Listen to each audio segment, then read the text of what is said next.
Get ready, because you and I are joining Linmo, who just got teleported into an apocalypse inside a filthy shack the system calls a shop. Picture the scene. A desolate wasteland, ruined buildings, and mutant monsters absolutely everywhere. The air smells like a wet sock microwaved for 50 years. No surprise there, since the apocalypse started exactly 50 years ago. Humanity is gone. Zero customers. Not even a single cockroach with a wallet. Suddenly, a glowing blue orb my system drops a brutal task list. Open the shop in 1 day or die. Get 10 sales in 3 days or die.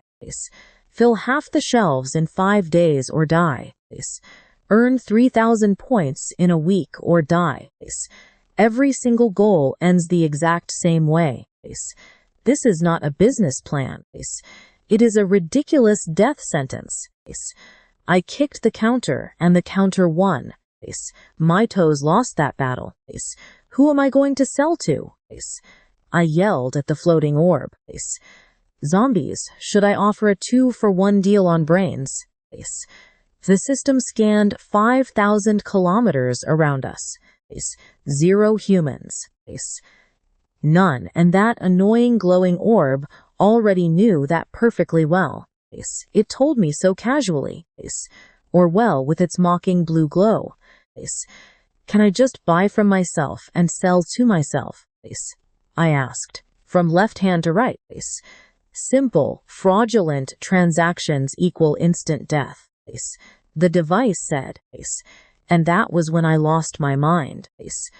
I cursed at that stupid sphere for 5 minutes straight in legendary fashion. I threw every curse word known and made up new ones instantly. Even its ancestors got thoroughly insulted in the process. And guess what happened? The system crashed. It started throwing out sparks and smoke like a cheap phone charger. Don't blink, because my insults literally broke the system. When it rebooted, it was different. Quieter, almost embarrassed about everything. It offered me compensation, a phone call to anyone, in any era. What am I supposed to do with that now? Call my parents. Hey mom, hey dad. A psychopathic sphere is about to erase me from the map in the apocalypse. Better have another kid just in case. Suddenly, I saw a hidden rule. Employee limit. 10 hired employees. 0 out of 10. My brain completely lit up. You said I can hire 10 employees. Those are your very own rules of the game. So I will use the call to recruit someone. The system tried to protest, but I yelled right over it. I pointed at its own rulebook. You can't break your own rules. Buddy, that is your contract. The device trembled and blinked. It tried to process my logic, which was actually not logical at all. It was pure stubbornness mixed with wild screaming. And finally, it gave in. It accepted my proposal after I won an argument against a powerful system. Now I had to decide who to call. My parents love me. Sure, but what would they do here? Cook me lunch and swat away mutant monsters with sandals. I know what you're thinking. I should call someone truly useful, since I only have one shot to reach anyone in history. No pressure. I love my parents. But my mom would probably try to feed the hungry zombies some hot soup. My dad would lecture them about good posture. They just wouldn't survive this horrible apocalypse. I need someone powerful, with armies, endless resources, a leader who can snap his fingers and solve any single problem. And suddenly, It hit me. Shi Zhangyang, the most influential and powerful man in the entire nation, a military background, an iron will, and owner of limitless resources. He is perfect, but there is one tiny catch. Why would he answer a call from a stranger talking about time travel? He will immediately think I am a cheap scammer. He would trace the number to send special forces to my house, even though my old house has been rubble for 50 years. I needed a shocking hook, something impossible to fake, to make him believe me without a doubt. And then I remembered, the whole country knew it well. His beloved wife passed away during childbirth, complications, massive blood loss, and contaminated blood bags. That painful tragedy haunted him for life. So I made a crazy decision. Connect me to Chang. I ordered the system. Exact time. 10 seconds before that tragic emergency. The system warned about altering history and the butterfly effect on timelines. Do I look like I care about butterflies right now? Connect me. And it agreed. Now, think of this from his perspective. He is standing outside the operating room in a cold sweat, waiting for news. His phone is completely dead, yet it rings anyway. No caller ID, just strange symbols on the screen. Pretty terrifying, but he answers, because he is a man of action. And suddenly he hears me, a random kid breathing heavily and talking like a lunatic. No time, I only have 10 seconds. You have exactly 10 seconds. He will think it is a sick joke, just like I would. So I spat out the raw truth. I described the immediate future in detail. The door will open. A bloody nurse will walk out, saying his wife is bleeding out. The backup blood is infected, and in the end, mother and child die. I got every heartbreaking detail from the system beforehand. Stick with me for the next part to see if this crazy plan actually works. Trust me, you do not want to miss it. Get ready, because you and I are about to watch this powerful man lose his mind. He thinks I am cursing his family. His voice turns ice cold, like a military commander. I do not even blink. 5 seconds. 4, 3, 2, 1. Right on cue. It is like the universe read my script. The surgery door flies open and a nurse runs out, covered in blood, her mask hanging off, crying emergency, a massive hemorrhage. The blood reserves are completely ruined, word for word, just like I predicted. Shi Jinyang stands frozen, phone to his ear, his brain totally rebooting. And that is when I delivered my line. My one shot to flip this entire situation in my favor. So do you believe me now? Complete silence on the other end. Just heavy, trembling breaths. I kept pushing. Hello, are you still there? Friend, he did not hang up.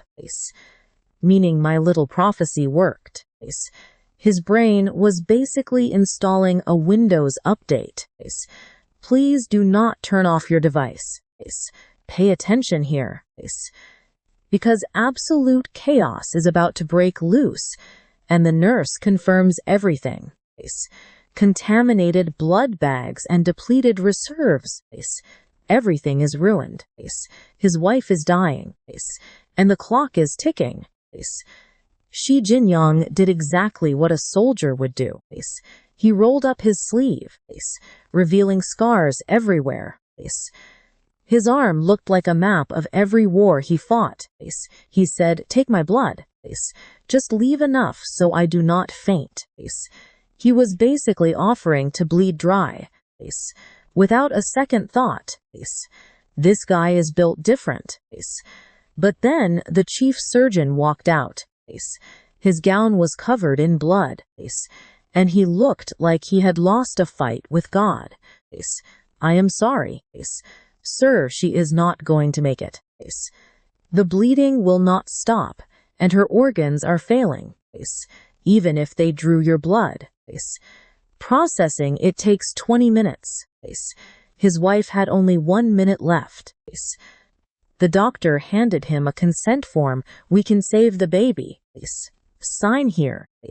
And this man, the most powerful leader in the entire country, the guy commanding millions of soldiers, stared at that paper and said, no, I want them both alive, the mother and the baby. The doctor stared as if he had asked for a rainbow unicorn. That was when I spoke to him again, through the phone forgotten in his hand. Still do not believe me. He nearly crushed his own face as he gripped the phone with raw force. This man who never shook under enemy fire was trembling now. You said you could save her. Is it true? What do you want? Money, power, my life, take it all. Just save her. The supreme leader offering me his entire existence on a silver platter. I know what you are thinking. And what did I do? I went to my dusty shelf and grabbed the cheapest thing.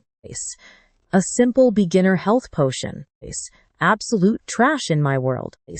Brewed from the blood of a mutated monster. But 55 years in the past. This was literally a liquid miracle. System, I told the glowing sphere.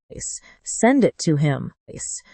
The system started whining about violating rules. But I threatened it instantly. Fine, so. Can you not just ask nicely? You rude carbon-based life form. The system was throwing a tantrum. An artificial intelligence giving me attitude like a teenager, scolded for not doing dishes. But at least it got the job done.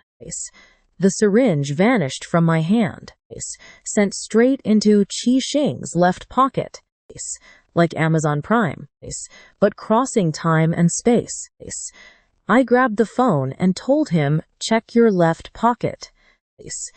I could hear all the chaos over the phone. The doctor was begging Qi Jingyang to sign that paper.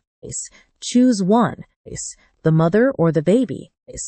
A total medical nightmare. Then Qi Jingyang reached into his pocket. I almost heard his brain short-circuit when he touched the syringe. The guy had put on a clean shirt this morning, and he knew that pocket was completely empty, except for half a pack of cigarettes. And now there was a glowing red needle inside, like some kind of interdimensional delivery service. Doctors and nurses stared at that futuristic syringe, like cavemen seeing a lighter for the very first time. What is this? Do not ask. Stab it in her arm and push the plunger now. There is no time for TED Talks on apocalypse medicine. And this is where Xi Jinping proved exactly why he rules an entire country. Zero hesitation. He grabbed the syringe and ran into the operating room like a man possessed. The doctor blocked the door, shouting that he could not enter. It is not sterile, and it is an unknown substance. It goes against all medical protocols. Xi Jinping's response. He kicked the doctor right in the knee. Boom, down to the floor. He did not even look back. He stepped over him like a speed bump. Inside, his wife was losing her vital signs. The heart monitor let out that horrible flatline beep from the movies. Nurses screamed at him to stop, and the anesthesiologist panicked. Whoever moves pays the price. He stabbed the needle like diffusing a bomb. And trust me, you and I are dying to see what happens next. Come along with me and watch him inject every last drop of that red liquid 1 second. Nothing 2. Nothing 3 seconds. Still nothing happens. The doctor limps in on his injured knee. Look, you killed them both. What were you thinking? Beep, a faint sound from the heart monitor. Beep, beep. Beep, getting faster and louder. Like a dead phone finally getting juice. Suddenly, every single number on the monitor starts climbing. Oxygen levels shoot up. Blood pressure normalizes. Pulse stabilizes. And the bleeding stops completely. Like someone shut off a faucet. Her pale face suddenly regains its natural color. At last, she is breathing deeply again.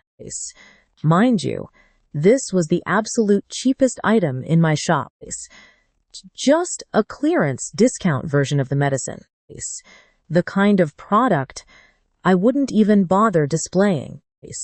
And over there, 55 years in the past, the country's top surgeon is losing his mind. What was in that needle? What is it called? Can we make more? This is a miracle that changes everything for humanity. The doctor was tugging Chi-Young's sleeve like a fanboy meeting his idol. The guy went from accusing me of murder to begging me for more in about 4 seconds flat. Shi Jinyang ignored him completely, quietly watching the color return to the cheeks of his beloved wife. The man who leads armies without blinking was now fighting back tears, watching his wife return from the dead. And watch closely now, because the tension peaks when the doctor suddenly remembers the baby Q. Total panic. Everyone rushed back to their posts, quickly sterilized, and got right back to work. Shi Jinyang stepped into the hallway, gripped the phone tightly, and listened to my voice.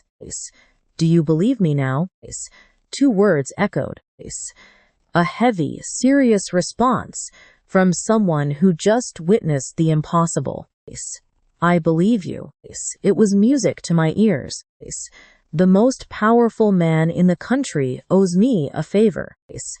All thanks to the equivalent of a cheap energy drink from my store. Not bad for my very first sale. Shi Jinyang locked himself in an office, lit a cigarette, and finally spoke to me like a civilized human, which I appreciate. Considering 5 minutes ago he was kicking doctors and screaming at nurses. Sorry for the delay. Who are you? A deep sigh. Here we go. Hello, I am Lino. I come from 55 years in the future. Dead silence. Save for the crackle of his burning cigarette. I could almost hear his brain cells having an emergency meeting.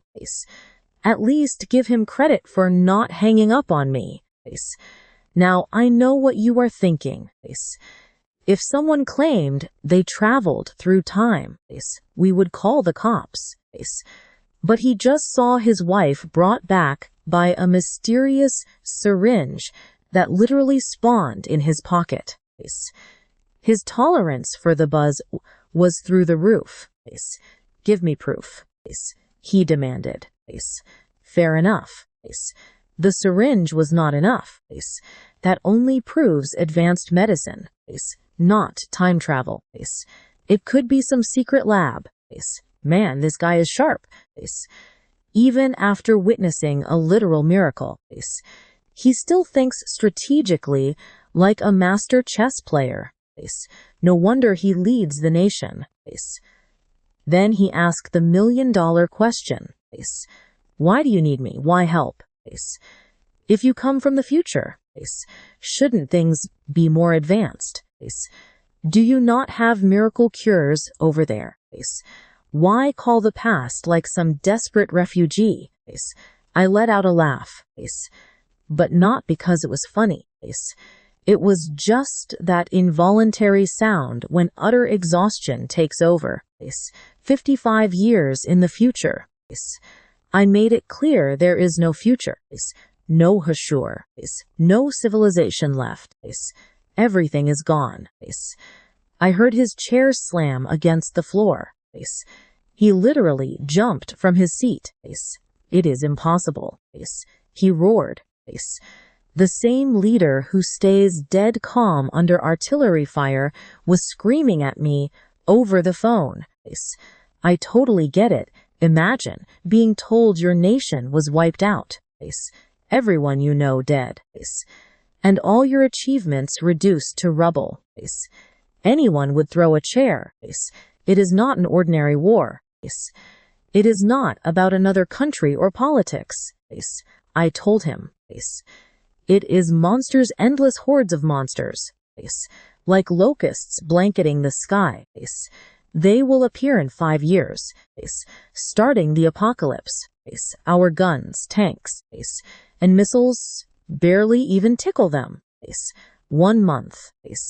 That was literally all it took to erase humanity from the face of the earth. It was not a battle, but a massacre. Complete one-sided extermination.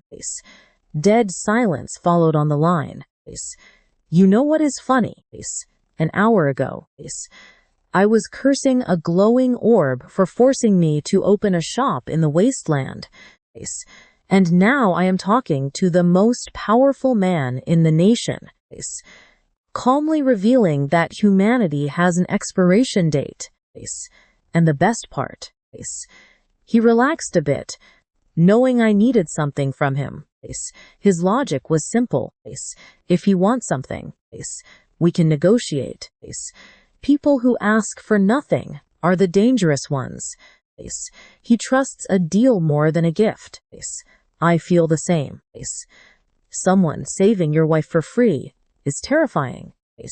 And in the end, you and I both know that business is just that simple, straight to the point. Stick with me, you need to see this madness. I was sitting behind a dusty counter in a dead world. And him, chain-smoking in an office, closed 55 years ago. Just 2 guys on the weirdest phone call in human history. And I just told him the world is ending. Hilarious. Qi Jinyang then dropped the big question, if everyone died. How are you alive? Funny story. I told him. I died too. A giant monster crushed me like I was a regular mosquito. Turned me into absolute mush. Then I woke up 55 years later inside some cheap convenience store. You know, typical Tuesday stuff. But then he hit me with the real hard question. If the future is ruined, where did you get that miracle medicine? Good point. If civilization is dead, who is running the pharmacy? So I told him the absolute truth. Everything. The system. The store. The magic inventory. Absolutely everything. I figured lying to a guy who survived wars and ruled a nation was a terrible idea. That man has heard more lies than I could ever tell in my entire life. It is a system. Think of it like a cosmic vending machine that gave me a shop. I sell stuff. I get points. I unlock better items. Even weapons to fight off monsters. What kind of system is that? He asked, completely serious. The man really did not know. I stopped. How do you explain web novel logic to a 50-year-old military commander? So do you read novels? Like internet web novels? The silence that followed my question was deafening. Picture my face. I just asked a national leader to read fantasy while talking about the apocalypse. Masterclass move. Definitely my finest moment. But Qi Jinyang is incredibly adaptable. He did not laugh at me. He did not hang up. He just kept talking, saying at his level. He has seen things normal people would never understand. Basically, his way of accepting my crazy story because he has lived through worse. Now watch this. He says the exact words I needed to hear. I am willing to believe you. And it was not because of my amazing explanation skills, or because my story made sense, but because I saved his wife. Simple as that. Proof beats arguments. I almost collapsed. My entire body slumped against the counter, looking like a puppet with its strings completely cut. For the first time in this nightmare, someone believed me. Someone with real power. I felt like a castaway suddenly finding a life raft. Thank you. I managed to whisper. My voice sounded like sandpaper. A superheroic moment from me. He instantly went into serious mode. You said you are in danger. What is the situation? So I described the scene outside. Mountain-sized monsters casually strolling through the ruins. Every single step they take makes the entire earth shake. But a magic barrier surrounds the store and keeps them out. I am safe as long as I stay inside. So the monsters are not the problem. No, the real issue is the system and its ridiculous time limit. Just one single day to open up shop, make a profit, and prove my worth to a glowing sphere, or get erased. Not just erased, like chalk on a blackboard. Let us pause for a second. This whole situation is just ridiculously wild. I am trapped in a magic shop surrounded by monsters. 55 years after the apocalypse. Threatened by a talking glowing sphere. And my only hope is calling a military leader from the past who is barely learning what a system even is. Everything is going great.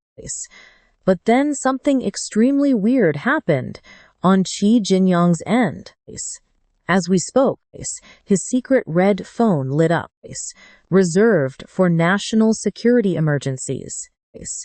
His intelligence agency was trying to trace my call. They had their entire team working on it. Satellites, surveillance networks, and tracking systems. The result of my signal was completely unheard of. I was not in the country, or on the continent, or even on planet Earth. My call literally registered as an alien transmission. Because, I guess, a signal from Ages in the future is basically extra-dimensional. That was it. The final piece fell. Any remaining doubt, Qi Jinyang had completely evaporated in an instant. Suddenly, his voice changed. He was no longer the worried husband or cautious politician speaking. It was the voice of a commander. Someone who moves entire armies. Comrade Lin Mo. What do you need?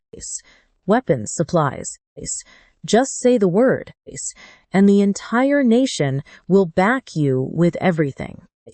Those words hit me hard. Ever since I woke up in these ruins, I was totally alone. Just me, a crazy system, and a world overrun by monsters. I was the final spark of humanity, flickering in the wind, about to go out. I already died once. I honestly thought about giving up and letting go. But now, across 55 years, someone was telling me I am not alone. That 1.4 billion people had my back. I will not lie. A few tears escaped my eyes right then. And I know you would have done the exact same thing. I cried hard. My throat tightened. And my tough act completely shattered. Shi Jinyang listened to me sob on the phone and just waited. No awkward silences or rush. Let's dive into this madness together. He let me vent like a patient grandfather before dropping the bomb. As of today, you are no longer alone. 1,400,000,000 people, and I have your back. I wiped my face and pulled myself together. No time for tears. I can cry when I am not dead. I need soldiers. I told him. Give me the absolute best of the best. Elite combat skills. Nerves of steel. Survival experts capable of wrestling bears and stripping rifles in their sleep. Shi Jinyang did not even blink. How many? 100,000. A million. I will put every military district on immediate high alert. Special forces. Elite units. The whole menu. I will turn this country upside down if I have to. This guy offered me 1,000,000 soldiers, like he was lending me a cup of sugar. 1,000,000 troops. Straight into the apocalypse. Can you picture it? It would be like the wildest military parade on Earth, but with 3-headed mutant lizards watching in the audience. My heart was pounding like crazy. The potential was insane. An entire army armed to the teeth, sweeping through the wasteland. But then I checked my shop level. Level 1. Employee limit. Not 10,000. Not 1,000, just 10. Complete silence. The longest, most painful seance of my life. Pay close attention here. You could even hear his pen scratching paper. How many? 10,000. No man, just 10. The number after 9. The amount of fingers on my hands. I went from demanding an army to begging for a few guys in 2 seconds flat. They offered me 1,000,000-man war machine. And I responded with a basic basketball team lineup. This is my life now. Not 10,000. Not 1,000, just 10. The silence that followed would have killed anyone. Shi Jinyang sounded like he was being asked to invade a country with a water gun. Are you saying humanity's fate depends on 10 guys? He tried to talk me out of it. Do not hold back. Do not worry about being a burden. This is bigger than you. Brother, I know. I would love to have 1,000,000 soldiers, or 10 million, but my stupid shop is level 1. Level 1. The tutorial zone. Baby difficulty. The system demands a maximum of 10 employees, and arguing with it is like fighting a wall that can erase you from existence. Then came the moment that nearly broke me. Is it like a video game? Shi Jinyang asked. Do you level up and unlock slots? I blinked in surprise. You get that concept. I used to steal vegetables as a kid. What? The supreme commander of the nation himself. The man who controls entire armies. The Iron Guardian of over 1 billion souls. He played Farmville at night in his pajamas, stealing virtual carrots from his friends. I know you are thinking the exact same thing. I needed a breath.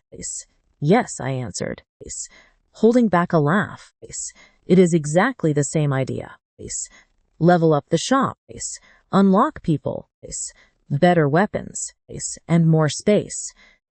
Fine, let us do it, he said, switching back to commander mode. I will choose the very best from special forces.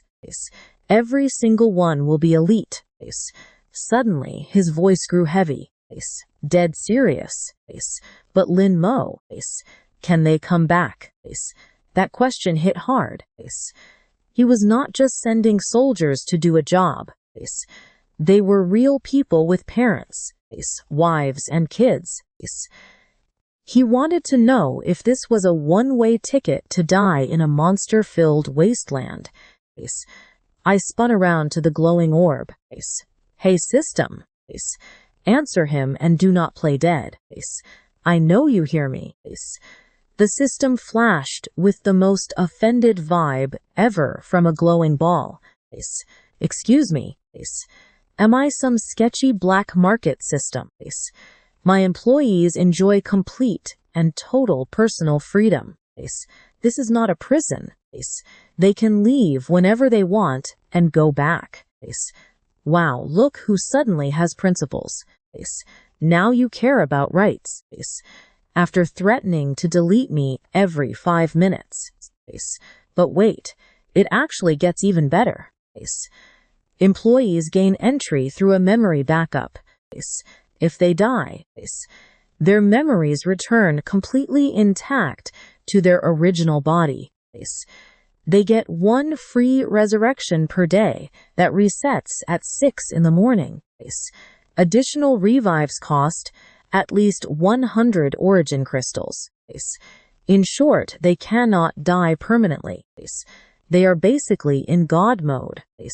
Die, wake up, repeat, like a game with infinite continues. Chiang's brain completely overloaded. I could practically hear his gears smoking all the way through the phone line. So, extreme training in a real apocalypse, fighting against actual monsters. And they return with all their combat experience. His voice shook, not out of fear, but from pure excitement. The guy realized he had just discovered the greatest military training program in history. And then it hit me. Wait a second. They all revive for free, while I get permanently erased. The workers have better benefits than the boss. The system spun slowly in the air, overflowing with contempt. Is this not standard labor welfare for employees? You locals are so primitive. I really wanted to punch that orb. Then Shi Jinyang dropped another bomb. We will keep the apocalypse a secret. Do not tell anyone or alert the public. And that's where we leave it. His logic was completely bulletproof. All right, stick with me. Because telling 1 billion people the world ends in 5 years only triggers absolute, uncontrollable panic. Society collapses long before the monsters even show up. Under pressure. Human nature breaks. But his backup plan was pure genius. He wanted to use my shop as a secret training ground and send elite soldiers into the future. Make them fight. Die, respawn. Learn and grow stronger. An army of super soldiers forged in the apocalypse. Then, once they are strong and experienced enough, slowly reveal the truth. He just told me, lend me a hand, to strengthen our nation before they even realize they need it. So yeah, I do not just run an apocalyptic shop anymore. I manage a secret business that is also an elite interdimensional military academy to save the world from its upcoming doom. Talk about a weird job description. But honestly, Chiang's plan was pretty solid. Train in secret. gain power, and then break the news. Smart. But how do you hide thousands of people heading into an apocalyptic meat grinder? People talk. Send 10, fine. Send 1,000. Someone will spill the beans. Someone will post online about how they just got back from fighting 3-headed zombie dogs in the apocalypse. Low hashed calves. And that is when my absolute best idea struck. Watch closely, because this gets brilliant. We tell them it is a video game. Dead silence. A guess. Exactly a game. We build fancy virtual reality pods with government logos and advertise it as the first 100% realistic game. They log in, hunt monsters, die, and respawn. That is standard gamer behavior. Nobody will suspect a thing. Wasteland era, or apocalypse survival. Something cool. Shi Jinyang went completely silent. I could feel him processing the absolute audacity of this plan. Turning the literal end of the world into pure entertainment. Would anyone actually buy that? It does not matter if they do. When they are inside, feeling the wind, smelling the dirt, and punching zombies in the face. Who cares how it works? They will be too busy having a blast. And we make it exclusive, a closed invite-only beta. The harder it is to get in, the more they will beg to join. Scarcity marketing. Honestly, I basically wrote the playbook on that. But Shi Jinyang made a fair point. The pain inside is real. Monsters ripping you apart. Pure, unadulterated terror. Kids today post online over a paper cut. And I want them fighting zombies. I love the guy, but he clearly does not know gamers. With all due respect. Sir, you are seriously underestimating our nation's gamers. These people will go 3 days without sleep just to rank up. They spend their life savings on virtual skins. You think a little pain will stop them? Just offer them rewards. A leaderboard and 5 million cash for first place. 3 million for second. 1 million for third. 100,000 for the top 100. I heard him gasp over the phone. The numbers shocked him, which is crazy since he controls the national budget. But wait, hear me out on this. If the apocalypse hits and the government collapses, money becomes worthless paper anyway. 5 million or 5 billion is all the same. Spend it while it still has value. He agreed that the money was not the issue. But what about the psychological damage? What if they mentally collapse? What if they get traumatized? This sweet old man worrying about feelings when the world literally has an expiration date. I had to reframe his perspective. I told him, if you say you like another man's wife, you are a stalker. He coughed. But if you say the woman you loved ended up marrying someone else, suddenly you are a tragic, romantic hero. Same situation, different spin, totally different reaction. Or if a kid says they got a 78 on a test, it sounds bad. But if they say they improved by 8 points from last time, suddenly they are a winner. Language filters our reality. You do not change the facts. You just choose which side to highlight. I could feel him processing that deep thought. So let us apply that here. If you tell them they are fighting real monsters, feeling real pain and dying horribly, you get riots. But if you say, congratulations, you were chosen for the most advanced gaming experience, with millions in prizes. Sir, I promise you those gamers will not run. The zombies will be the ones running from them. Shi Jinyang absolutely lost his mind. Brilliant. Absolutely brilliant. He yelled so loud my ear almost filed a restraining order against my phone. He went from super doubtful to wanting to go faster than a Ferrari. Literally vibrating with excitement over the line. The leader of an entire nation getting hyped over a fake game like a kid who just found cheat codes. Wasteland era. Perfect name. In 3 we get 10,000 massage chairs. Trust me, you and I are about to see absolute chaos. Stick with me, we want to save humanity. Not open a spa. But wow, talk about insane efficiency. I can't even get a plumber in 3 days. Yet this man promises 10,000 custom futuristic cabins. Government resources are next level.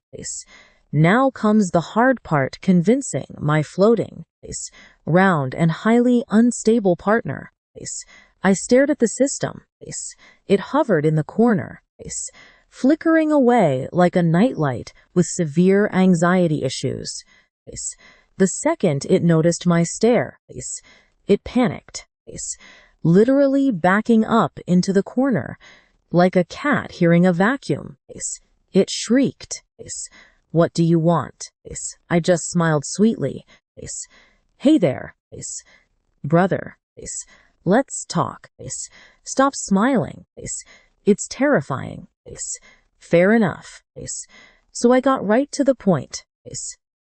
I needed its help setting up the game's infrastructure with weird quantum tech to pull human consciousness into this timeline. Impossible. It violates the rules. Back at it again with those damn regulations. I said, leaning in like a shady car salesman. We must be flexible. Follow the big rules, sure. But on the tiny details, we look away. That is how the real world actually works. You threatened to delete me like 14 times today. And did I complain?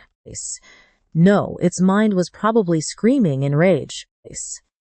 I insulted your entire family tree, and apparently I wasn't complaining. I am a legitimate system. It protested. Highly offended. Anything bound to me can't be that legitimate. I replied. Come on. I obviously see you as a close brother.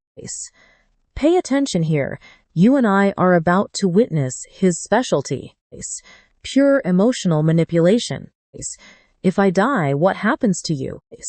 Long pause. Theoretically, I would be unlinked and destroyed. Exactly, our fates are tied. We are in the same boat. If I sink, you sink. Keeping me alive is basically self-love. Its light blinked slowly. It was reflecting. Completely hooked. Just picture this. An entire army of immortal players slaying monsters and gathering resources for us, while we kick back and collect profits. We both stay safe. Everyone wins. I feel like you're scamming me, it said, but I have no proof. Think about it. So many players clearing monsters means tons of origin crystals flowing in. And you get a massive cut of everything. This is pure investment, not charity. The system fell silent as its processor began overheating. I could almost smell burning circuits. Then came the magic words, fine. I'll help, but it'll cost extra. Wait, excuse me. This floating lamp wants to charge me more. Since when did it suddenly learn how to negotiate? I created a monster. A cash grabby. Capitalist glowing sphere. It's a deal.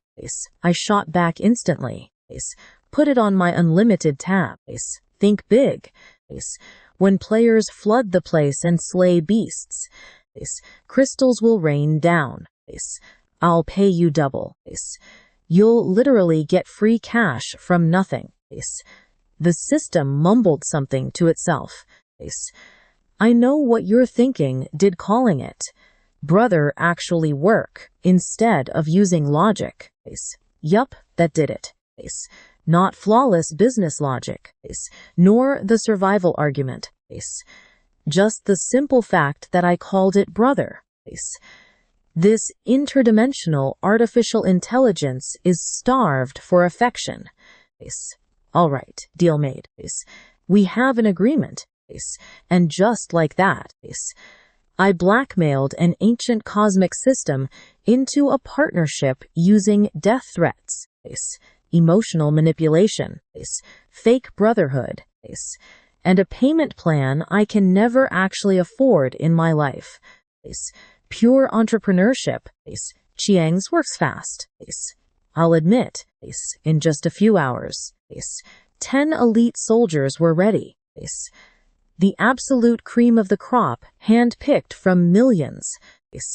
Every single one. A killing machine that puts action movies to shame. He gave them the classic motivational speech. This mission decides the fate of our entire nation. Not a single word leaves this room. Can you handle that?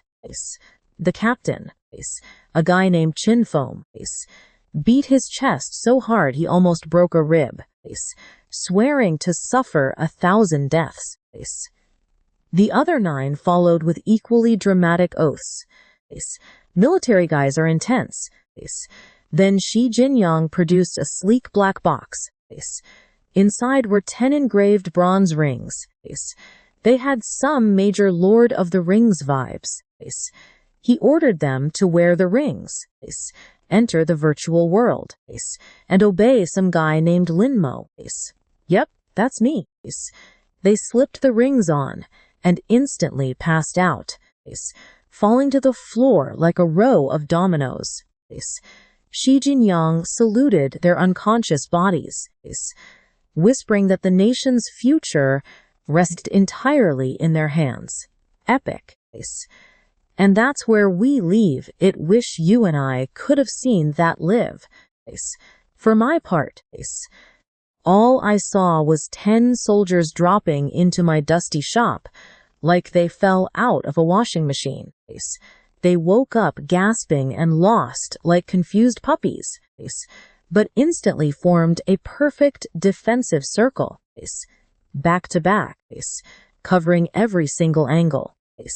All right, let's see how these guys, with 0 weapons or info, act with absolute military precision. These guys were actual professionals. Soon, a highly analytical soldier named Chin Foam started testing out everything around him. He tapped the glass shelves. Knock, knock. He scraped dirt from the floor and rubbed it between his fingers. He was analyzing reality itself, just like a scientist examining some rare specimen. The physics engine is incredible, he muttered. They must have modeled this down to the atomic level. He still thought it was a game. They all did. To test his pain theory, he hard-pinched his buddy Zhao Jian's cheek. What on earth? Zhao Jian jumped 3 feet in the air, rubbing his cheek like his own mother had slapped him. Chin Foam nodded calmly. The pain system is also 100% accurate.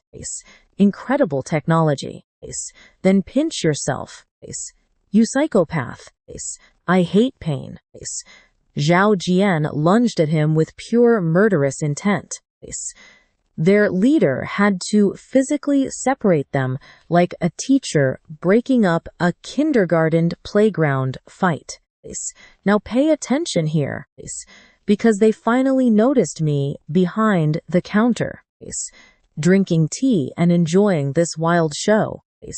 I couldn't help it. After being alone in a dead world with only a neurotic light bulb for company. Watching two highly trained soldiers brawl over a simple cheek pinch was the funniest thing I had ever seen. They stared right at me, a random 20-something guy in casual clothes, sipping tea like I owned the joint, which was technically true. The leader stood tall, saluted, and asked if I was Lin Mo. I stood up, dusting myself off. That's me.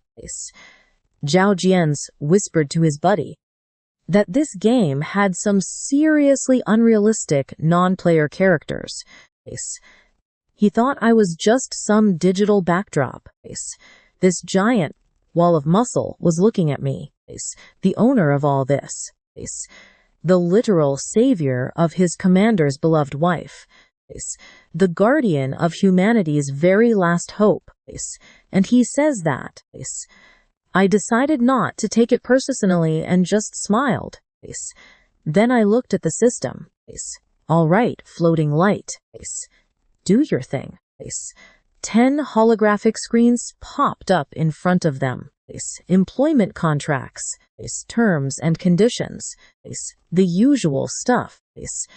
Just sign this totally normal work agreement. I mean game registration. I almost told them they sold me their souls. Got to be careful. Chin Foam read the fine print. It said everything was their responsibility, and the shop owned all rights. Without hesitating, all 10 slammed their palms on the screen. Contract signed. Current status. Employees of the Thousand Worlds General Store. And would you look at that 10 immortal elite soldiers now working in my little apocalyptic shop. Finally, I have staff. Contract ready. Staff secured. Time to be the boss. I put on my best manager face and gave them their first quest. Go out, kill a zombie, and bring the body back, preferably in one piece. Simple, right? Just like a basic tutorial quest. Kill a rat and return, except the rat is a corpse, and the non-player character is me. I almost died on day 1, but I warned them. The pain here is 100% real. Dying feels completely real. Even if you revive once a day for free. So do not do anything stupid. Big guy Zhao Jian shivered while rubbing his cheek. Totally traumatized. Poor guy. Then someone asked the obvious. Where are our weapons? I pointed to my gorgeous weapon rack. Swords, knives, and guns, all gleaming and deadly. Take your pick. Rental costs 1 energy crystal a day. Replacing a lost one will cost you 20. It looked like I ruined Christmas. Rent. Zhaojin glared at me like I had just kicked his puppy. We are going out to fight your monsters and do your dirty work. And you are charging us. What game does not give starter weapons? Look, brother. I would love to give you free stuff, but the system only takes crystals, and my employee discount is 0%. I am not greedy. I am just broke. Huge difference. I sipped my tea and shrugged as best I could. Sorry, rules are rules. I pointed at the ceiling as if some invisible boss was watching us, which was technically true. Chin Foam quieted Zhao Jian down and picked up a tactical knife, a 30-centimeter black blade with a non-slip grip. The system displayed its stats in a cool, floating blue text. Attack power 5. enough to slice through common zombies. He spun it skillfully. The weapon hissed through the air. Good knife, he said, sheathing it with incredible ease. Everyone picked their weapons, mostly blades, except for one crazy guy named Lou. The specialist insisted on his shotgun, but we both know 5 bullets won't cut it. Get ready, because you and I are about to witness some absolute madness today. Chunfeng barked his orders to move out. With that, 10 elite soldiers marched out my door into the wasteland. The moment it shut, I collapsed into my chair, completely drained. Acting is way harder than killing zombies, I muttered, sipping my tea. Right on cue, the system decided to chime in. Your acting was pretty dramatic. Try controlling your micro-expressions to make it actually believable. Shut up. If you had not dragged me into this hell, I wouldn't be acting. I opened up my quest menu, a massive red timer. Just 20 hours left to make a single sale, or I get wiped out for good. If they die out there and come back empty-handed, I am totally finished. Please come back alive. I whispered toward the door. Not for their sake, but for mine. Meanwhile, just 300 meters away, my brand new employees were absolutely terrified. They scavenged rusty pipes and metal rods from the debris. Total garbage weapons with 0 stat bonuses, but better than bare fists. And then, Xinfang spotted their target. A zombie wearing a shredded business suit was wandering behind a dumpster, looking like a drunk accountant searching for his office. Half his face was chewed off to the bone, and one eyeball was dangling outside the socket, swinging like a meaty pendulum. Zhaojian nearly gagged. The graphics on this thing are insane. I can actually see the blood vessels in his eye. Qinfeng nodded solemnly, totally convinced this was just high-tech virtual reality. I have to admit, I completely underestimated our nation's tech. This goes way beyond anything I thought was possible. Now pay attention here, because these guys were standing face to face with a real zombie, ready to fight for survival, and their only takeaway was, wow, look at those graphics. Talk about some hardcore gamers. Meanwhile, I watched from my shop, drinking tea and breaking out in a nervous cold sweat. My squad of 10 elite super soldiers, literally the best in the country, went out to hunt down a single, slow-moving zombie in a suit, and it nearly killed them all. Xiao sneaked up and stabbed its neck, but the knife barely went in before hitting solid bone. Turns out this walking corpse had bones made of reinforced concrete. Suddenly, the zombie whipped around, tearing through Xiao Yan's clothes and almost ripping his throat wide open. He barely dodged, kicking its chest to leap backward like an action hero. But this hero was terrified, screaming that it was too strong. Chunfeng charged with his rented tactical knife, aiming to decapitate it, but missed and hit its shoulder directly. Crack! He shattered its collarbone, spraying black blood everywhere. But did the zombie even care? Not even a little bit. No pain, no groans. It just got angrier, snapping its fangs right at Chunfeng's face. Where is the stagger animation? Xinfang screamed. Well, welcome to real life, buddy. There are no stun mechanics here. You and I knew this was coming. Zhao Jin smashed its knee with a pipe while Liu forgot his shotgun. He tackled the zombie like a football player, and the rest of the squad piled on top of them. 10 elite soldiers wrestling a single zombie, using every grappling move they knew. This thing is stronger than me, Liu screamed, his face turning purple as that dried-up corpse literally lifted a 200-pound soldier off him. Cut its head off, Chunfang yelled. Chunfang gripped the knife with both hands, swinging it down like an axe. The head rolled, and the body finally went limp.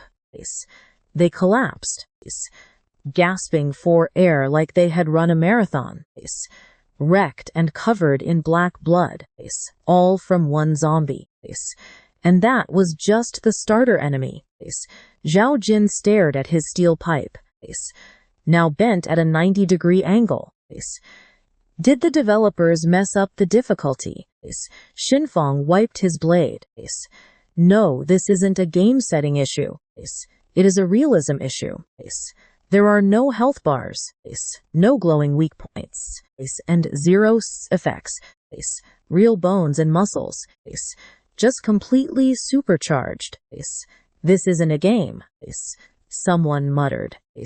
We are surviving in another dimension.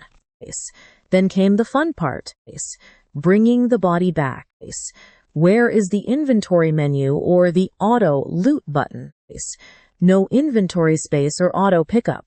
No pressing F to loot. Carry it, Chunfang ordered, making Zhao Jin's face drop completely. It smells like it rotted in a sewer for 3 years, and you want us to carry it. Liu threw the headless corpse over his shoulder like a sack of rice. Hey, if you tackle them, you carry them. And that's when everything hit the fan. A distant howl echoed, followed by another, and then hundreds more. Chunfang climbed a ruined wall, looked out, and leaped back down, looking like he just saw his own funeral. Run now, a massive horde is coming. Trust me, you and I both know this is about to get brutal. Get ready. Because you and I are about to watch a tsunami of rotting flesh attack. The developers are insane, and Zhao Jian is just screaming. Who puts a horde event in the tutorial zone? They were running at absolute full speed. Lei was carrying over 50 kilograms of dead zombie on his back, running like an Olympian with his lungs on fire and legs completely shattered. But when they asked if he could hold on, he screamed that a real man never gives up. Behind them, hundreds of monsters flooded the ruins like a black tide, crawling, leaping over walls, and screeching from every single direction. Worse than any horror movie. 200 meters from my shop, 150, 100. I saw them through the window. 10 grown men running for their lives. One carrying a headless corpse. All of them screaming as they lunged toward the protective barrier, sliding, rolling, and crashing across the invisible boundary of the safe zone as if they were sliding into home base. Liu smashed through like a runaway tank. Xinfang and Zhao Jin crawled the final meters, and suddenly, everything went completely silent. The zombies slammed right into my shop's invisible barrier like birds crashing against a glass window. The one in front got his face flattened against the shield while clawing at nothing. Hundreds more piled up right behind him. Pay close attention here, a ravenous horde of furious monsters flattened against the shield. unable to take a single step forward. My 10 employees lay on the safe zone floor, gasping, bleeding, and covered in black mud, just staring up at the ceiling. I took another sip of my tea. First day on the job. Boys. My employees crawled back looking like they went through a blender, covered in black blood and gasping for air, spread out like starfish. Lou threw the headless corpse off his shoulder and collapsed backward. This game is way too hard. He wheezed. I was still standing there holding my tea, but my heart was racing. They actually went ahead and did it. They brought back a real body. I probably won't die today. But before I could give my motivational speech, Zhao Jin did something totally insane. This lunatic got up, walked to the edge of the barrier with a drooling zombie 10 centimeters from his face, and started mocking it. He made a ridiculous face, stuck out his tongue, and playfully wiggled his fingers at the monster. Yeah, you can't touch me. Then he started playing peek-a-boo with the base, 1 foot out, zombie attacks, foot back in, I am in, out again, come bite this, idiot. He literally turned around and started twerking at hundreds of zombies. Qinfeng covered his face in pure embarrassment. I froze mid-sip. I needed a moment. Are these seriously our nation's elite soldiers? Can you believe this? Right in the middle of this ridiculous show, the smart one gets a brilliant idea. Captain Barrier Trick, just 2 words. Qinfeng understood it instantly. 10 soldiers lined up right next to the invisible wall, like a firing squad. On the other side, hundreds of zombies smashed their rotting faces against the shield, stretching their arms but falling short by just a few centimeters. Time to kill. A total feast without dodging or fancy moves. Just stab, pull back, and repeat, like fishing in a bowl. Black blood splattered against the invisible wall, dripping down like a scene straight out of a horror movie. Alert, possible glitch detected. It is not a glitch. I replied calmly while taking a slow sip of my tea. Using your brain is a form of strength. If they cannot exploit the terrain, they will not survive 3 days out there. The system analyzed the situation and reluctantly accepted it. No rules broken. Fair play and a very smart move. As honestly, if my employees die on day 1, who is going to buy from my shop? Dead people have terrible spending habits. 2.5 hours of non-stop slaughter. 239 zombies eliminated on an actual human assembly line. In the end, they were so exhausted they could not lift a finger. Literally, 10 grown men melted onto the floor. But Zhao Jin, with his adorable psychopath mind, grinned from ear to ear. This was incredible. He screamed to the heavens. Every single strike felt real. This game is amazing. He raised his trembling, bloody hand, staring at his palm like a trophy. These guys went from being absolutely terrified to thinking this is the best thing ever in just 2 hours. Turns out, if you let professional soldiers run wild without consequences, they end up becoming completely addicted to the chaos. Xinfang even admitted that training here for a month is equal to a whole year of hard work in the real world. And since they cannot die permanently, they can test the craziest tactics. I went outside to inspect the pile of rotting corpses. The stench could have knocked out a horse, but I did not even flinch. After living in this wasteland, my nose is practically dead. Should we clean all this up? I asked, and everyone stared at Xinfang. He stood up on shaking legs, trying to look dignified, even though his knees felt like jelly. Take everything, he said, and that is where you and I leave it. Blue lights swept the ground, and every corpse dissolved like snow under the sun. Stick with me here. The ground was swept clean, taking down 239 zombies. We got 2,500 crystals.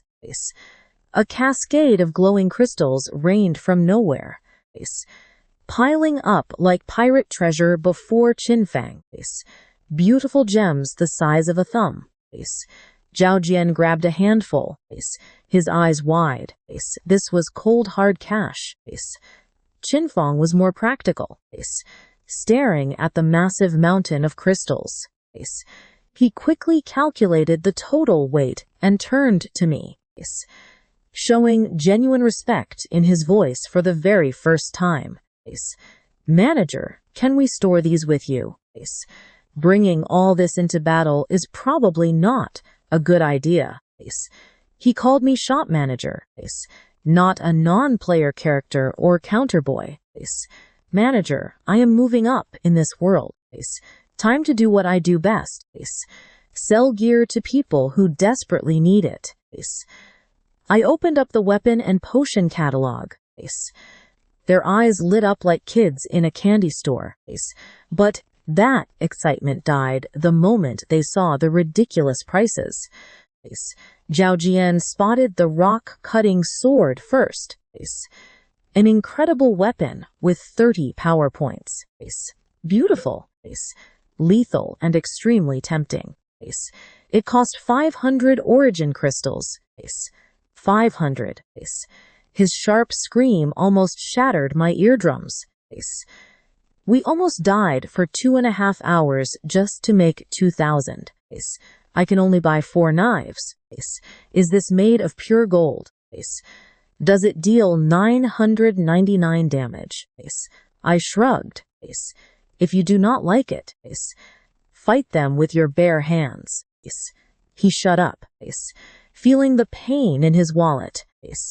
Now pay close attention here, because before they bought weapons, I dropped a massive truth bomb. By the way, I said calmly, pointing at Zhao Jian's hand, you guys should really buy an antidote first. An antidote for what? I pointed at his hand. Black lines crept up his veins like slithering snakes. The zombie virus was slowly taking over. His metal pipe clattered to the ground. He went pale. This elite special forces soldier who was slaughtering zombies 10 minutes ago was now staring at his own hand like it completely betrayed him. That monster's blood is highly contagious, I explained. Get it in an open wound, and you turn. Panicking, Qinfang tapped the screen, demanding 10 antidotes. Paying 500 for a sword felt like highway robbery, but 8 for an antidote to save your life. Take my money now. Priorities shift real fast when you are about to become an undead cannibal. So I processed the order. Glowing green syringes materialized. Qinfang grabbed one and jabbed it straight into Zhao Yan's arm without even asking. The dark veins receded. Normal color returned. And Zhao Jian collapsed onto the ground with a massive sigh of relief. Everyone immediately took a shot, even those with no visible scratches, because nobody wanted to gamble with those terrifying odds. On my private screen, golden text popped up, mission complete, first transaction finalized. I know what you are thinking, but I leaned back in my chair with a huge sigh of relief. First sale done. The system will not delete me today or tomorrow. I just bought myself 3 more days of life by selling antidotes. Qinfeng looked at me in a completely different light after that. Genuine respect. If I had not warned them about the infection, their entire squad would be zombies by morning. Talk about irony. Elite soldiers surviving monsters just to die from a scratch. Shop manager, he said, almost bowing. What should we buy next? Wow, now I am the expert and they want my advice. Before, behind the counter, I was just some background character. Now I am their consultant. I gave them the best setup. 4 rock-cutting swords for the fighters, for 2,000 crystals. Keep the rented weapons for swords for 143 crystals, plus 80 for backup antidotes, and spend the rest on healing potions. Qinfeng quickly did the math. We had 2,521. After buying, 298 crystals were left for potions. He stared at the pile of leftover crystals. What looked like a massive treasure 5 minutes ago now felt like pocket change. I thought we were rich, he muttered. Welcome to commerce, Captain. Money comes and goes constantly. It is the circle of life, and I collect the commission in the middle. My first day as an apocalyptic shopkeeper. I survived. Employees are mostly alive. The systems will not wipe me out for now, and we have income. The real grind begins. Qinfeng accepted my shopping plan without a single complaint. He was learning that when the manager talks, you listen carefully, especially if that manager is the only thing standing between you and zombie infection. I sold 4 rock-cutting swords. Zhao Jian, Liu Xiaoyun, and Qinfeng each got one. Qinfeng declined because it did not suit his style. Zhao Jian took his brand new sword, and his eyes practically glowed with sheer, unadulterated happiness. He swung it around, thrilled, trust me. If we had this awesome toy earlier, those zombies would have been pureed. All right, pay attention. Because here is where our main character does something totally unexpected. He brewed 10 cups of hot tea for free. These guys had been fighting for hours without food or water, completely covered in nasty zombie fluids from head to toe. The least I could do was offer them something hot before sending them right back into that meat grinder. I told them. They froze, staring at those steaming cups as if I was handing them literal liquid gold. In a world smelling of death and rotting garbage, hot tea is pure heaven. Qinfeng downed his in a single gulp. Even Qinfeng, the literal man of stone, softened up a bit. After a 10-minute break, they looked like completely new people. They still wore those same torn uniforms, but now they had solid weapons, plenty of medicine, and an iron will. They headed out again, with 2,520 accumulated. They only needed 480 more to hit 3,000. Just a few dozen zombies left. Easy money. It was practically in the bag. While they hunted, the system suggested spending 1,000 of my earnings on a recipe for beginner healing potions, learning to brew them instead of just reselling. If I improved enough, I would unlock a whole factory.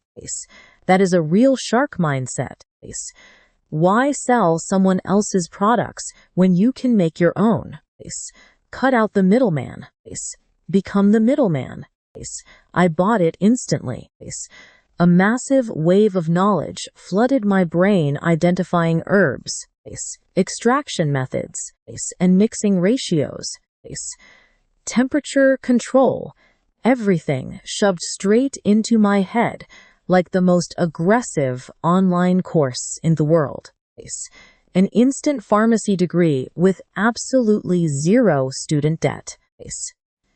But I still had another mission pending, filling the shelves to 50%. My shop was embarrassingly empty, looking exactly like a grocery store right after a massive hurricane. I had to craft things myself, but I felt amazing. Tea in hand, recipe ready, and money rolling in. Everything was perfect, but brace yourselves, because right as the men head out, Zhao Jian starts showing off his new sword with a massive grin. Boss with this beauty. I could slice a mutated tiger clean in half. Let them come. Absolutely nothing can stop us now. Suddenly, a hole appeared right in his chest. A massive gap tearing straight through him. You could literally see right through him. His heart was gone. In its place, a long pink tongue was writhing. A mysterious tongue impaled him completely. Nobody moved. Not a single person dared to breathe. The guy who was just mocking the zombies now had a void in his chest. The tongue yanked back, and Zhao Jian didn't even scream. His body flew backward like a puppet yanked by a string, vanishing into the pitch black. Just like that, he was gone. The loudmouth, with all his dumb jokes and zombie insults. He was snatched away in the blink of an eye by something nobody saw coming. That sword he boasted about was still in his hand. 500 crystals lost. I should have sold him insurance. Out of nowhere, Zhao Jian had simply vanished. A second ago, he was showing off his brand new sword, bragging about slicing a mutant tiger in half. The next second, a tongue impaled his back. A tongue, not a claw or a fang, a literal tongue. His heart was completely gone, replaced by a massive pink muscle that snapped back, dragging him into the shadows like a fish caught on a hook. And you know what the worst part is? Everyone starts panicking when they see the culprit, a giant chameleon. But this beast was the size of a cargo truck, covered in camouflaging scales, and scaling a ruined building like a monstrous gecko. It had been completely invisible this whole time, just sitting there, waiting for the perfect moment. And Zhao Jian walked right past it like home delivery. We could literally hear his bones crunching as he was eaten alive. Then it licked its lips, rolled its eyes at us looking for dessert, and vanished right back into thin air. The doctor, Gao Yuan, threw up everything, tea, stomach acid, and his dignity. Is this seriously a freaking game? Someone whispered. Nobody answered what was there to say. Relax, the invisible chameleon that ate our friend is just pixels. Even Xinfang, the smart one, clenched his fists, trying to convince himself. It is fine. He will revive tomorrow, his voice said, though his face screamed that he would never sleep again. Shinfong did not even flinch, cold as ice. No crystals to revive him today, so he will wait for tomorrow's free respawn. We keep moving forward. Cruel, yeah, absolutely. But that is just how the apocalyptic economy works. Your best friend dies. But since you cannot afford to revive him, you leave him for tomorrow and keep grinding. They changed directions to get away from the invisible killer lizard and started exploring the opposite streets. Ruins, dust, and wrecked cars everywhere. But stick with me, because what happens next gets insanely epic. All right. Check this out. A system notification pops up for everyone, introducing a remote recycle feature that works like a pawn shop. Whenever they touch something valuable, the system scans it, and if it is worth anything, then boom, it teleports straight to my shop and pays them in crystals. Honing, the nerdy glasses guy, is the first to test it with a reddish rock. Low-grade iron ore, value 5 crystals. The moment he touches it, it vanishes and his balance goes up by 5. Just like that, all their fear evaporates. Suddenly, these soldiers do not feel like they are in a deadly wasteland anymore. They are on a massive treasure hunt, grabbing rocks, dry weeds, and debris that the system flags as recyclable. They look like kids hunting for Easter eggs, except the eggs are minerals and the bunny is a giant human-eating chameleon. 10 minutes of scavenging gets them about 30 crystals each. Not a fortune, but completely risk-free and zeros off empties in sight. No giant tongues impaling chests today. But then, Shenfong spots movement up ahead. 3 calf-sized mutant dogs guard the intersection, showing rotten skin, exposed fangs, and a combat power of 41. Compared to that invisible death chameleon, these guys are puppies. Do we fight? Liu asks, clutching his sword with a thirst for revenge after his friend died. We fight, Qinfang declares, mapping out their tactical positions. Now watch closely, he starts barking orders, directing Lo left and Xiaoyan right, but suddenly freezes. They are missing Gao Jian, the guy who always charged ahead, shouting nonsense while swinging a bent metal pipe. But now he is being digested by that chameleon. Only Shenfong and I are left up front. Nobody speaks, but everyone feels it now. 3 shadows spring from cover. The dogs whip around, baring their filthy yellow fangs, and pounce. Round 2. Better weapons, lower morale, and 1 less friend. Meanwhile, back at my shop, I watch my profits climb non-stop, trying not to think about my 500 crystal sword dissolving inside a giant lizard stomach. Should have sold him the extended warranty.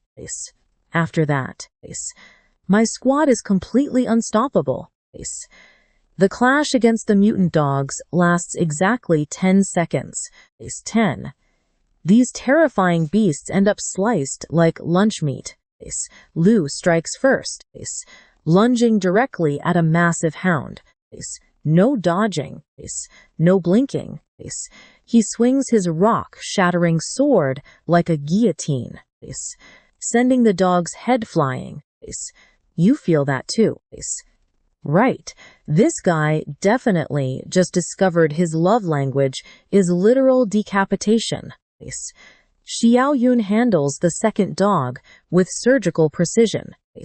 She dodges the bite, slices the belly, and spills its guts. Elegant, nasty, and highly effective.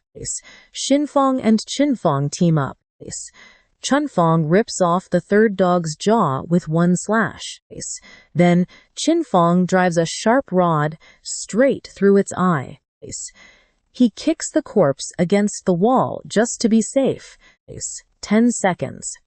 3 dead monsters. 0 injuries. This is the power of money. Lu screams. He is not lying. Those swords cost them a literal fortune. But the return on investment is undeniable. Without those blades, this fight would have been a massacre. Hanbing checks the loot. Toxic meat is totally useless. But the fangs and claws are highly recyclable. They receive 18 crystals. It is not much. But the loop is clear: hunt monsters and get paid. Shenfang looks at the payout, stares down the dark streets, and utters the most terrifying words from a leader. No sleeping tonight. This guy just activated full grind mode. Highly respectable. Meanwhile, in another dimension of this universe, something highly intriguing is happening. Zhao Jian wakes up. He bolts upright as if shocked by electricity, gasping for air while clutching his chest, searching for the spot where that giant tongue brutally impaled him. Nothing, no hole, no blood, not a single scratch. His chest is whole and warm. Yet, his brain remembers everything: the disgusting, icy feeling of being pierced straight through, feeling his blood drain away and absolute darkness consuming him as he blacked out. All of that is burned into his mind like fire.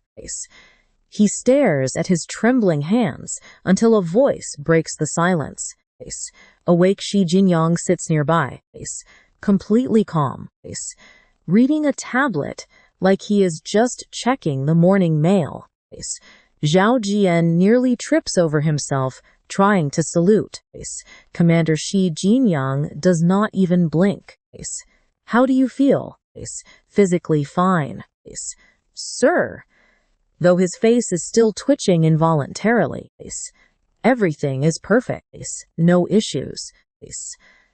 Right. Just a guy who literally resurrected, pretending that everything is completely normal. Tell me about the wasteland era. Zhao Jian swallows hard, tries to gather his thoughts, and opens his mouth. Real is all he says. Just one heavy word before a curse slips out in front of the Supreme Commander. And trust me, we are all left hanging. Let's dive into this wild story. Qi Jinyang shrugged, wanting his real, unfiltered reaction, with permission to curse. Zhao Jian snapped, calling every virtual game absolute trash compared to this. He described a literal hell, no computer codes, just a real world reeking of sulfur and rotting flesh that burns your lungs. When you get hurt, you actually feel your flesh tearing, your veins bursting, and your life completely slipping away. He paused, touching his chest. Long-term training in that place would produce some unbelievable results.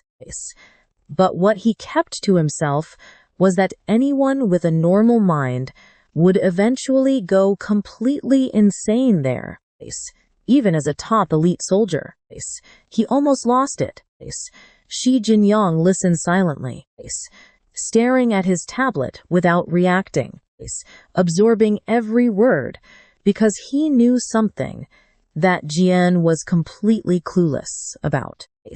It was never a game, not even close. That place was a terrifying reality filled with actual monsters, and death was permanent. The traumatized kid standing before him had literally died over there. He was eaten alive by a giant chameleon, but respawned safe and sound, thinking it was just high-tech graphics. What about the results? Shi Jinyang asked. I managed to grab 2 level 521 origin crystals before logging out. Logging out. Talk about a polite way to describe getting your heart ripped out. Seriously.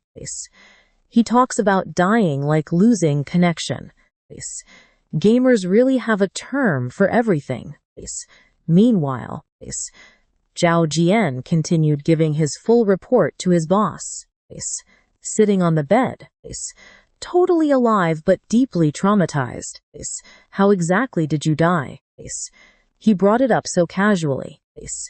Zhao Jian looked embarrassed, not because he died, but because it happened so stupidly. I did not even see what hit me. I just felt a breeze and then my chest went cold. I looked down and saw a thorny pink ribbon piercing straight through my body. Before everything went black, an invisible tongue had impaled him. Qi Jinyang filed that critical information away, like a businessman who collects nightmares for a living.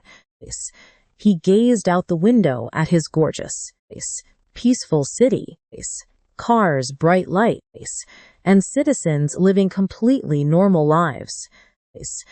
But 55 years in the future, this exact place would become a graveyard ruled by monsters that butcher elite soldiers. You did not fail, he told Jian. You brought back valuable intel. Those beasts can bleed. There is hope. Then came new orders. Go rest. Log back in at 6 in the morning to help with the shop. Meanwhile, I was having a fantastic evening. While my underlings were fighting for their lives outside, I was playing chemistry teacher in the back room. The system sold me a potion recipe, so it was time to brew.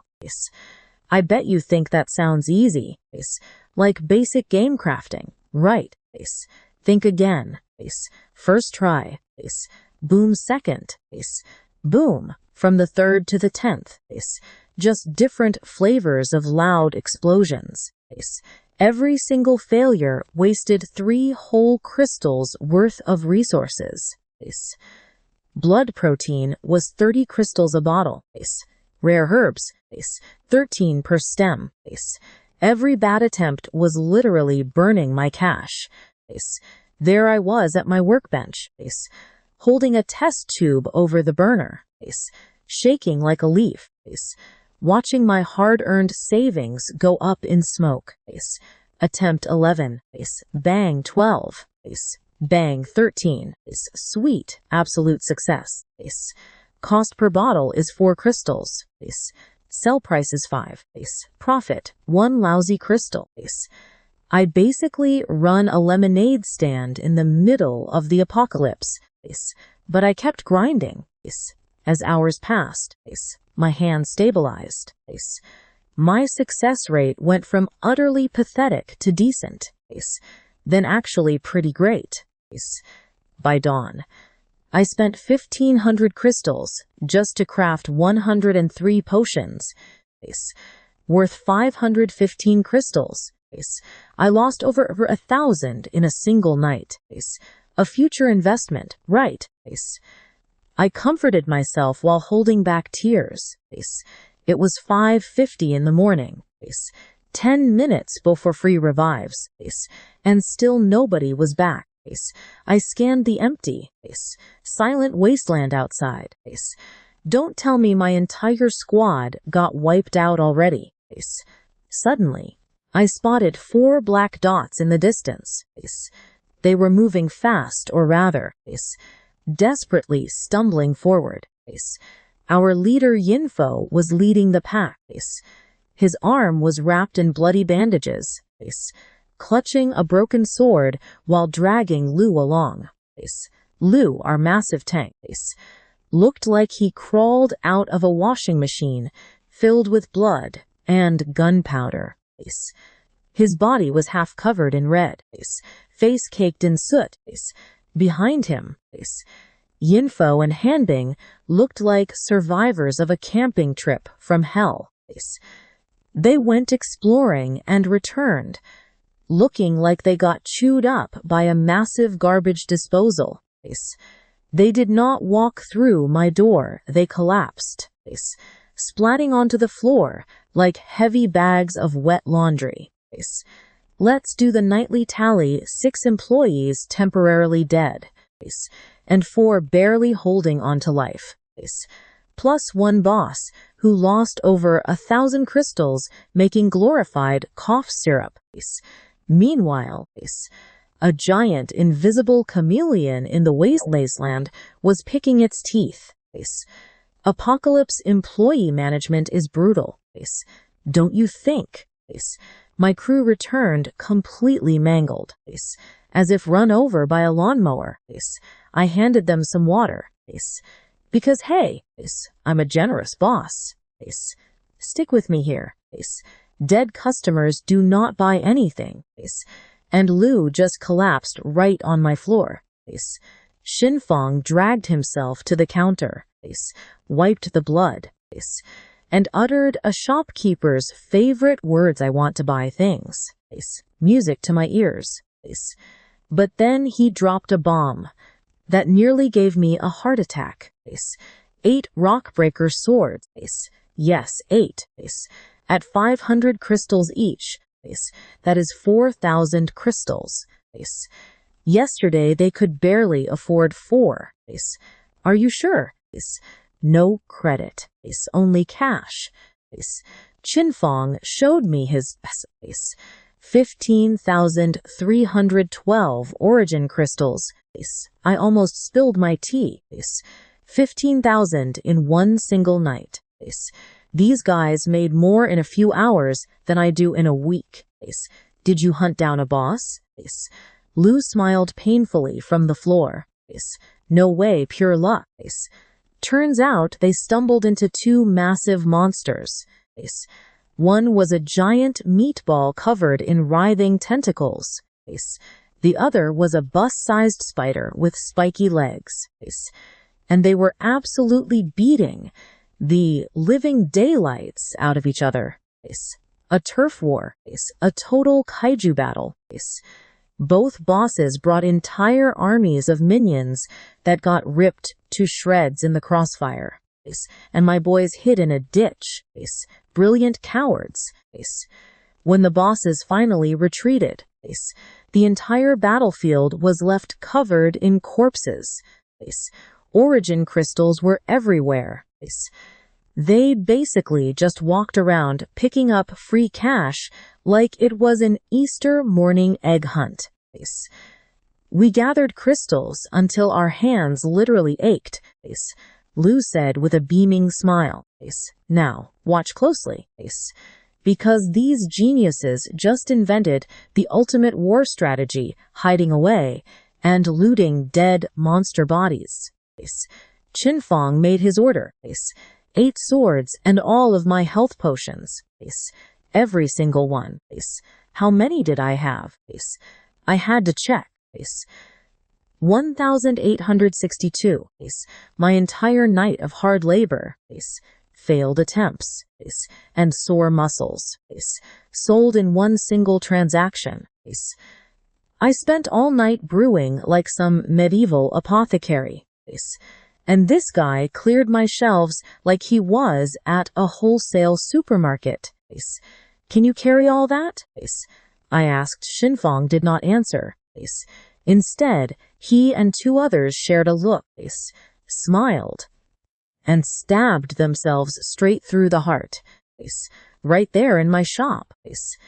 3 grown men just committed suicide right in front of my counter. What on earth? Then it hit me. These absolute psychopaths broke the system. It was almost 6 in the morning, free resurrection time. Why waste valuable healing potions when you can die and respawn for free with full health? They literally killed themselves to save a few potions. Han Bing, the only one who did not stab himself, stayed behind to guard all the loot. Someone has to watch the gear until they respawn, he said calmly. 3 dead bodies on my floor and blood absolutely everywhere. I know what you are thinking. But yeah, this is totally normal in my shop now. A nerd checking inventory between dead bodies. The bodies dissolved into light. The blood vanished. And the floor cleaned itself. Then, poof. 9 people appeared right at my doorstep. Everyone, including Zhao Jian, who was Chameleon Chow 12 hours ago. Fully healed. Clean uniforms, and not a single scratch on them. They looked like they just stepped out of a luxury spa instead of an active war zone. This feels amazing. Lu shouted, jumping so hard he shook my entire shop. Jian was laughing and chatting with Xiao Yun like nothing happened. The guy who literally had his heart ripped out by a tongue was making jokes. These soldiers completely mastered the respawn mechanics. Death was literally just a free health refill for them. Then, Bing casually drank one of the potions he was guarding. Wow, that is nice. Catching me staring, he said, do not judge us. Boss, we had 10,000 crystals in valuable gear. You think we would risk dying and losing all that? Qinfeng nodded, saying they were just being careful. These maniacs literally committed suicide to protect their assets. They took their own lives purely for financial reasons. It is the most insane accounting logic I have ever seen. All right. Qinfeng announced, rest for 2 hours. We head back at 8. We are pushing deeper today. Lu waved on his way out, asking me to save the best stuff for next time. One by one, they vanished. 10 figures dissolving into thin air. The shop was suddenly empty and quiet.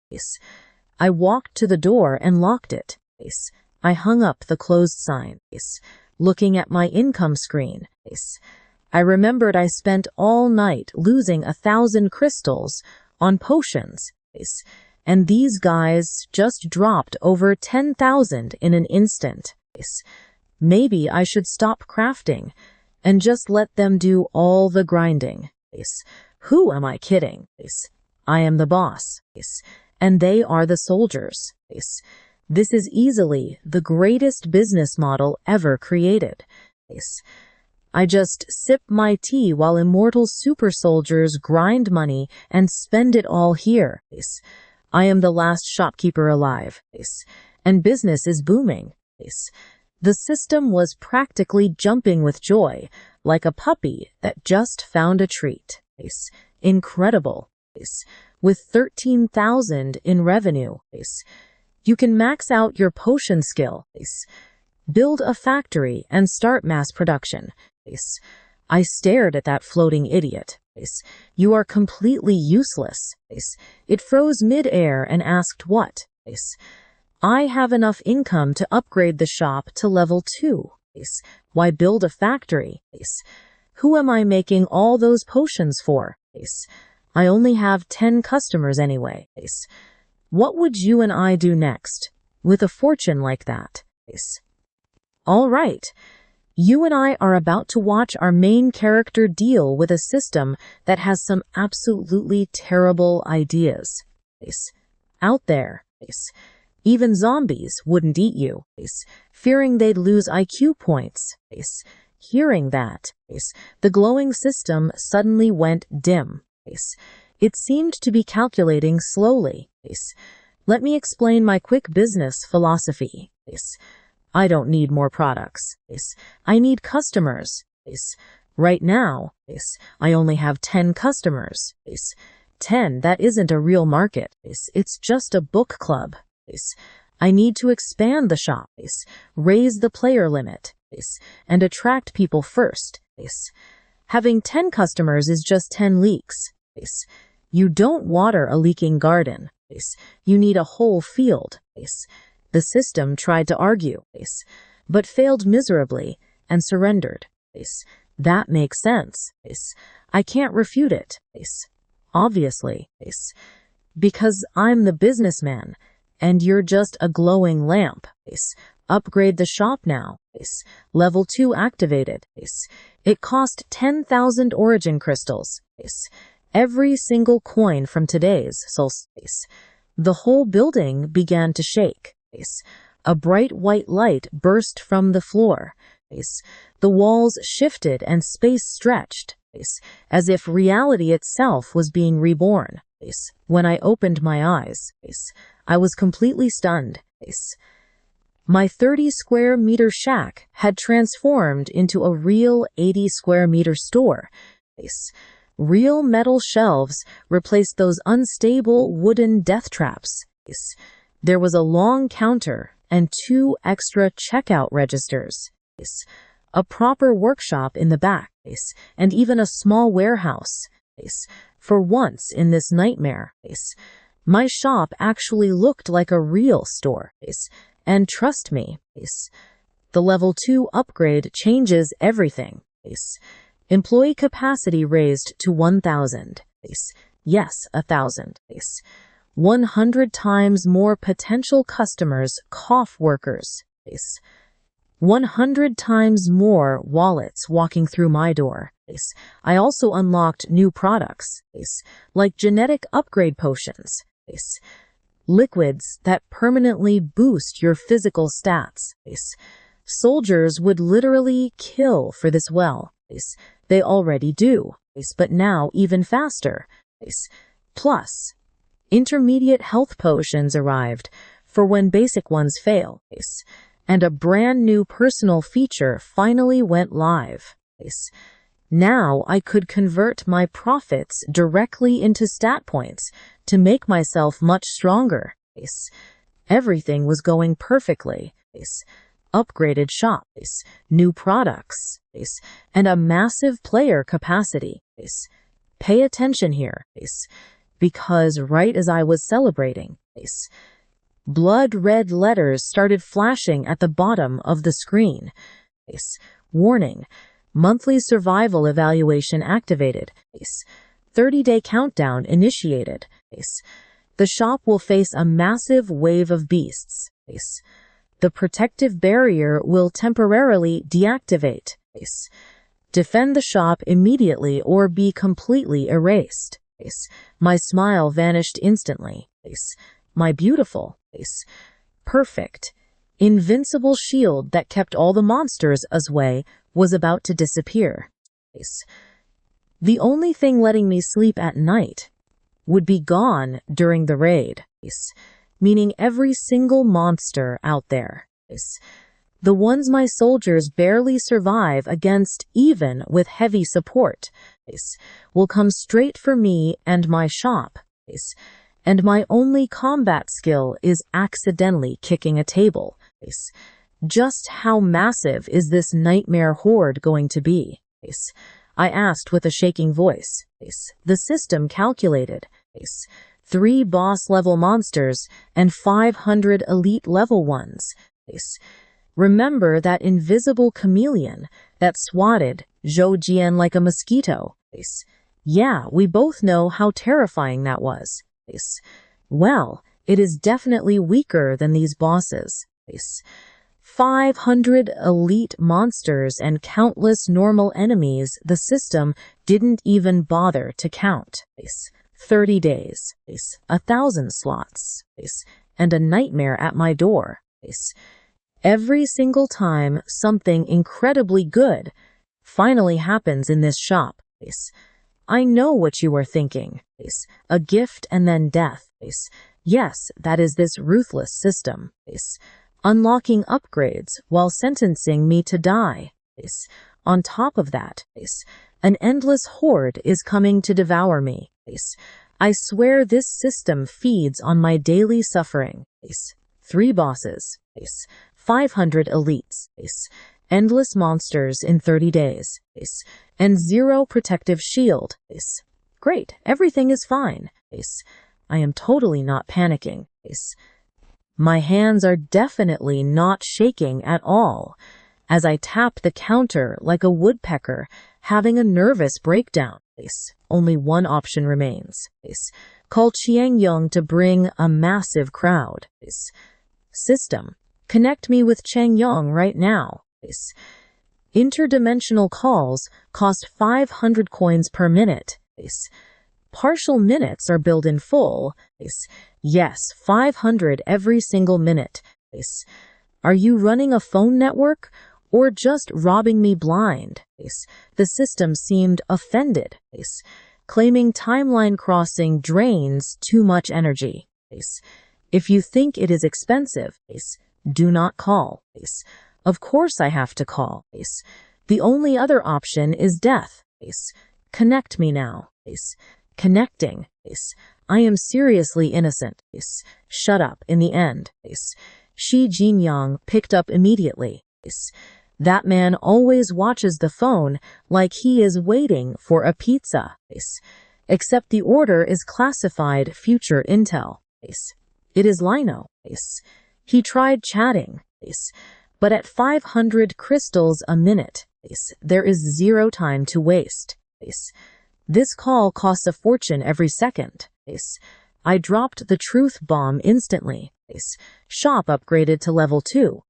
Survival trial active. Beast wave in 30 days. If I fail, we die. I need people fast. He asked how many. My limit went from 10 to 1,000. And I'm pretty sure we both just heard his chair screech through the phone. Let's dive into how a ruthless military commander completely loses his mind over a simple number. 1,990 new slots. That's our split. Every second literally cost me gold. I talked faster than a caffeinated auctioneer. 9,970 elite soldiers. The absolute best of the best. Ready for combat. 10 famous streamers, mostly girls. You know why, and 10 civilian players chosen completely at random. Beta testers, scratch that. Guinea pigs. He didn't get the streamer thing. Why waste slots on simple entertainers? Pure marketing. After this beast wave, the shop upgrades again. I'm going to need tens of thousands of people. We can't just fill it with military personnel. We need the public. Streamers will build massive hype with exclusive access. They'll witness the most realistic game ever made. By the time we open the gates fully, people will beg to enter. Those 10 civilians will show how regular people react. If normal gamers lose their minds in there, we need to know before opening this to millions. Shi Jinyang got it immediately. 2 hours to gather the soldiers, streamers, and civilians for tonight. Guaranteed. But then he hesitated. A literal supreme commander was acting shy. Hey, Lino. One more thing. Go ahead. Could you send some health potions over? This man saved my life and just gave me 1,000 soldiers. And now he's begging for potions like a kid wanting dessert. Fine, I'll send some. Give me a second. No stock left. Got it. Thanks. anything else. Look, we're hitting the limit. And I won't pay for extra seconds. Take care. I hung up so fast it broke records. 1 minute and 59 seconds flat. Just in time. Sorry, old man. Every second of small talk costs me a sword's worth of crystals. Somewhere on the other end, Shi Jiang stared at his phone, sighing at my total lack of manners. Then he hit his intercom, launching something called Operation Prairie Fire. 970 special forces, 10 internet celebs, and 10 lucky civilians. Files on his desk in 10 minutes. Talk about lightning-fast service. Meanwhile, I was in my newly upgraded shop, watching the 30-day countdown and doing the math. 1,000 soldiers, 30 days of training, and 3 boss monsters coming to wreck everything. This will either be the greatest defense in history or the most expensive funeral the world has ever seen. No pressure. Right, while I stressed over beast waves and phone fills. Shi Jinyang had the worst meeting of his life. Now pay attention. Because Shi Jinyang had to convince 5 of the country's most powerful elders in a secret bunker to send elite soldiers to play a video game. And you can guess how that went. Have you completely lost your mind? Old Shin slammed the table so hard the teacups literally jumped. 980 elite soldiers playing games. They're national weapons, not cafe teens. Old Wei was gentler, but just as skeptical. We trust your judgment. Old Chi. But does a mere game really deserve this level of national investment? Old Wu just read reports in silence, which was somehow scarier than the shouting. And presiding at the table was Old Anne in his wheelchair. He'd been paralyzed for 30 years, ever since shrapnel destroyed his nerves, sacrificing his legs for the country.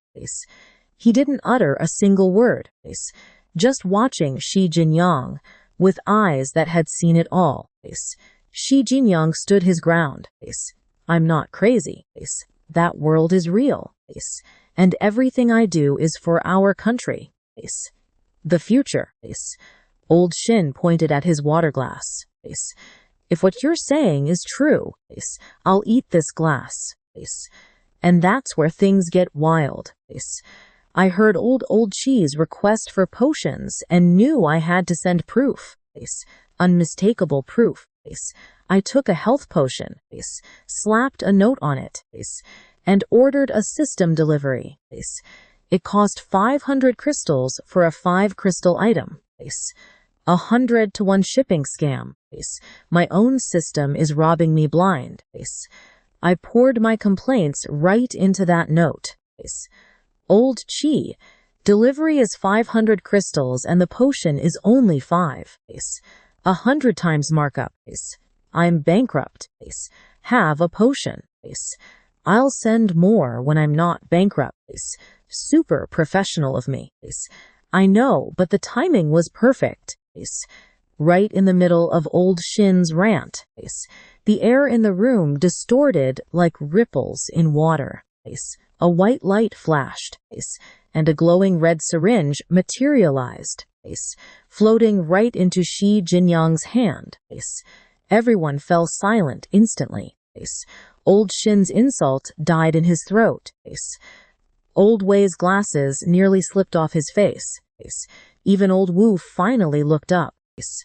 Shi Jinyang held up the potion as his absolute proof. And then he did something completely reckless. He walked straight up to Old Anne's wheelchair. What are you doing? Old Shin barked in alarm. Are you testing some mysterious drug on him? But old Anne just smiled with the peace of someone who fears nothing. Try it, he said. 30 years like this. What's the worst outcome? And trust me, that's where the madness starts. All right. Watch closely as Shi Jinyang rolled up the old man's trousers, revealing a sight that froze their blood. Just 2 skin-covered sticks. His muscles were completely wasted away after 3 whole decades of zero use. Brittle bones, dead nerves. He uncapped the needle, and a clean, sweet fragrance instantly filled the entire room. So fresh that even bitter old Xian gasped to catch the scent. He plunged the needle, injecting the red liquid. 1 second. 2, 3. Suddenly, old man Anne's face twisted in agony. He gripped his armrests so hard his knuckles turned bone white. You could see movement beneath his skin, like tiny bugs squirming around. His muscles were literally growing back, nerves reconnected, and 30 years of damage reversed in real time. Crack, the bones grew, and everyone heard it. Then the pain vanished. Old Anne stared down at his legs and slowly wiggled his big toe. That toe had not moved since before those young soldiers were even born. Tears began streaming down his wrinkled face. Clutching the armrests, he pushed himself up, his entire body trembling violently as his legs began to support him. Yet inch by inch, this 80-something war hero, abandoned by every doctor, stood straight up, completely unassisted, just a man and 2 dead legs, dormant for 30 years, revived by the cheapest item in my shop. It is real, he whispered. I am standing. Old Shen's jaw hit the floor. Old Wei's glasses slipped down his nose, and silent old Wu dropped his pen without realizing. Can you believe that potion only cost 5 crystals to make? Just 5. A total bargain bin item. A tutorial level reward.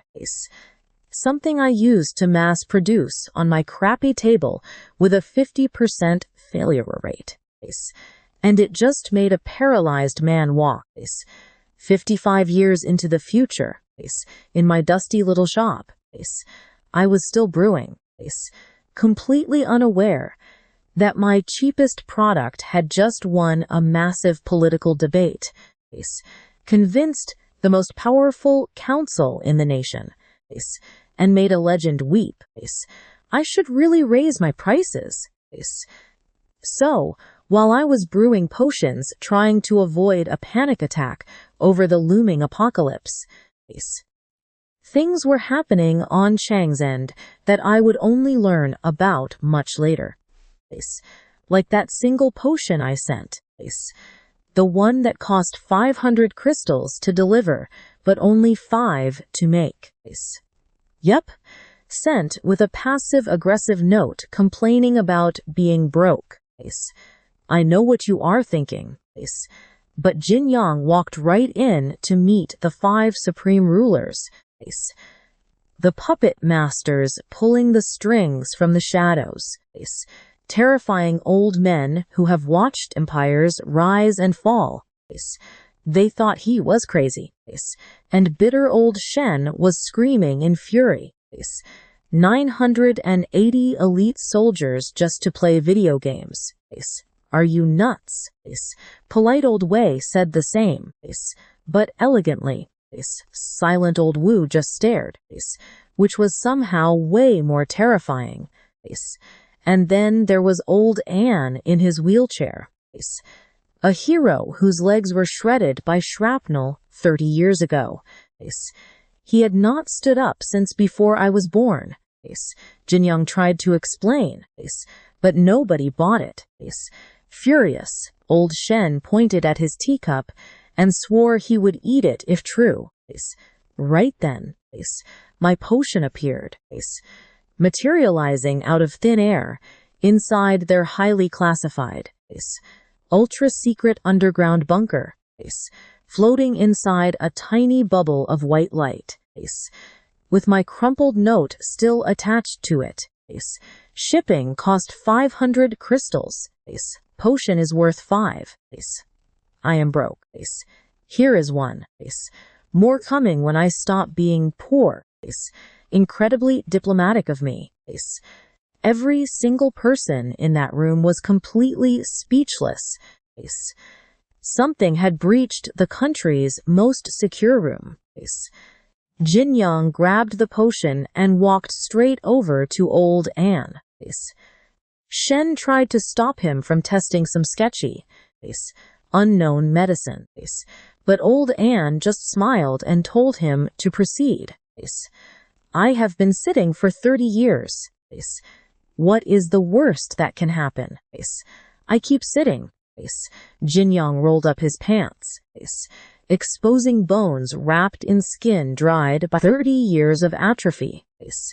Damage that every single doctor called completely irreversible. He injected my cheap 5-crystal health potion right into him. Underneath the skin, you could see movement, muscles rebuilding, nerves reattaching, and bones loudly cracking as they grew stronger. Old Anne gripped his wheelchair until his knuckles went dead white. And then he twitched his toe, his big toe, motionless for 3 long decades. He started weeping, a legendary warrior who survived brutal wars unfazed, now in tears. Then he braced himself, pushed up, and stood, no crutches, just standing there on his own, shaking but upright.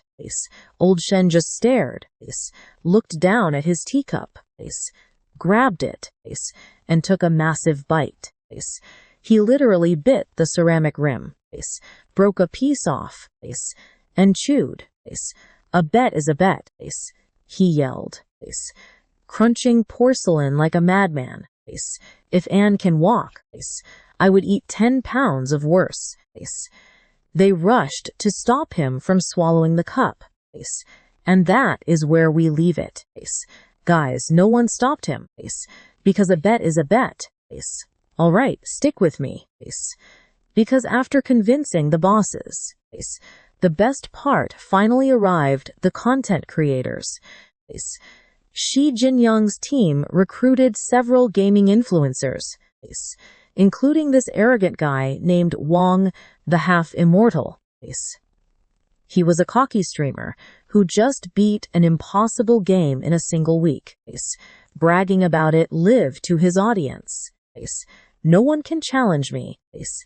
Being invincible is just pure loneliness.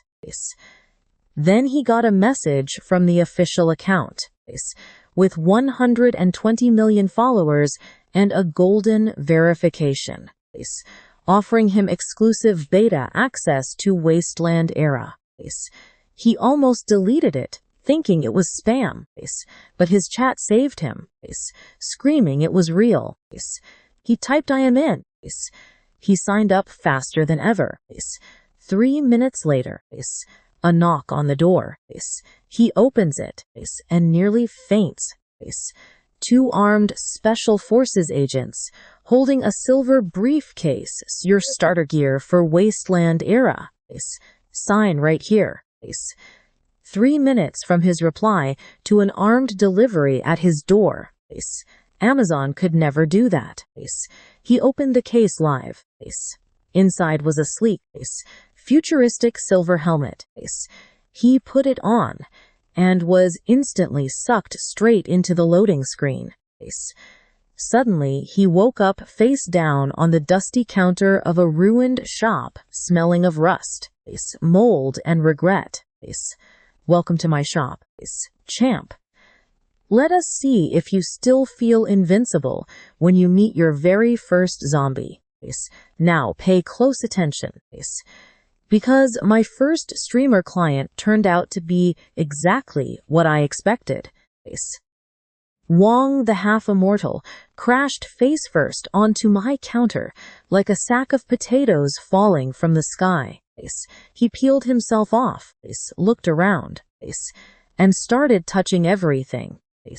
The counter, the dust, his own leg, pinching himself, rubbing and sniffing around like a baby, discovering the world for the first time. This is really a game. It is so real.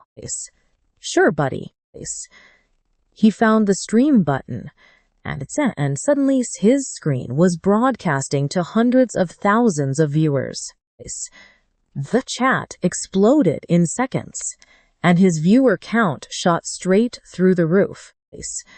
People were losing their minds over the graphics, the lighting, and even the dust particles. Then this genius spotted me in the corner, playing with my knife. Hey everyone, I think this guy is an NPC. Smile for the camera. He walked up with the face of a clueless tourist at a zoo, examining me like some museum exhibit. So I did what anyone would do. I threw my knife right at his face, stopping it a centimeter from his eye. He went flying backward, crashed into a shelf, knocked over some empty cans, and screamed like he saw his own ghost. His heart rate probably tripled. This NPC is just shy. He told his audience with a shaky voice, shy. I almost stabbed him and he calls me shy. Honestly, I know you and I already like this idiot. As his chat completely roasted him. Thousands of mocking comments flooded in real time. So he bolted outside to start his mission. The moment he opened the door, the stench hit him hard. 50 years of rot, decay, and urban decomposition straight to his nose. Then he saw the wasteland, the ruins, the collapsed buildings. And his chat absolutely exploded because they recognized the location. Wait, that is the World Trade Center building in Jiancheng.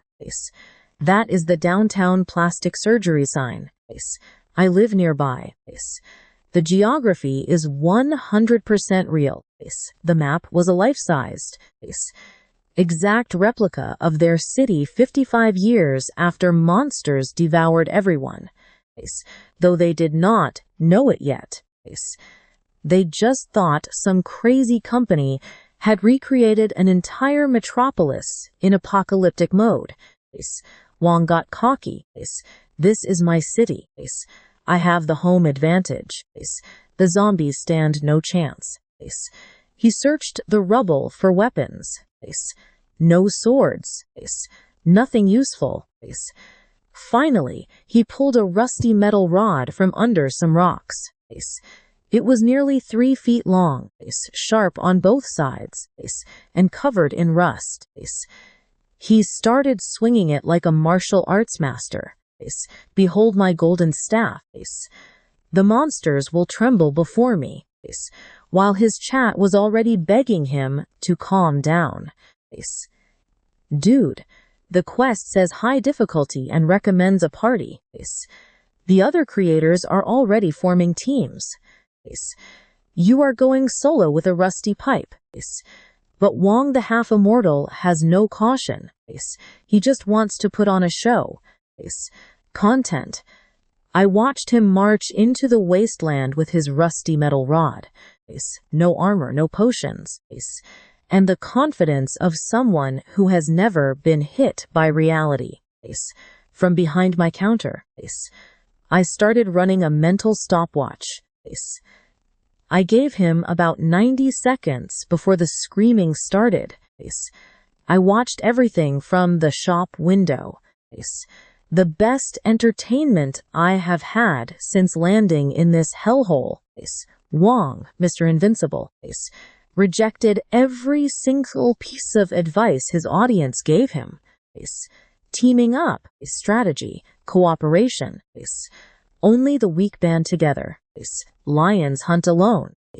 He grabbed his rusty rod, declared it a sacred staff, and marched into the wasteland like the hero of some epic action movie.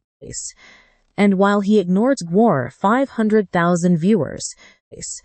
Trust me, you and I are absolutely going to enjoy watching his inevitable downfall.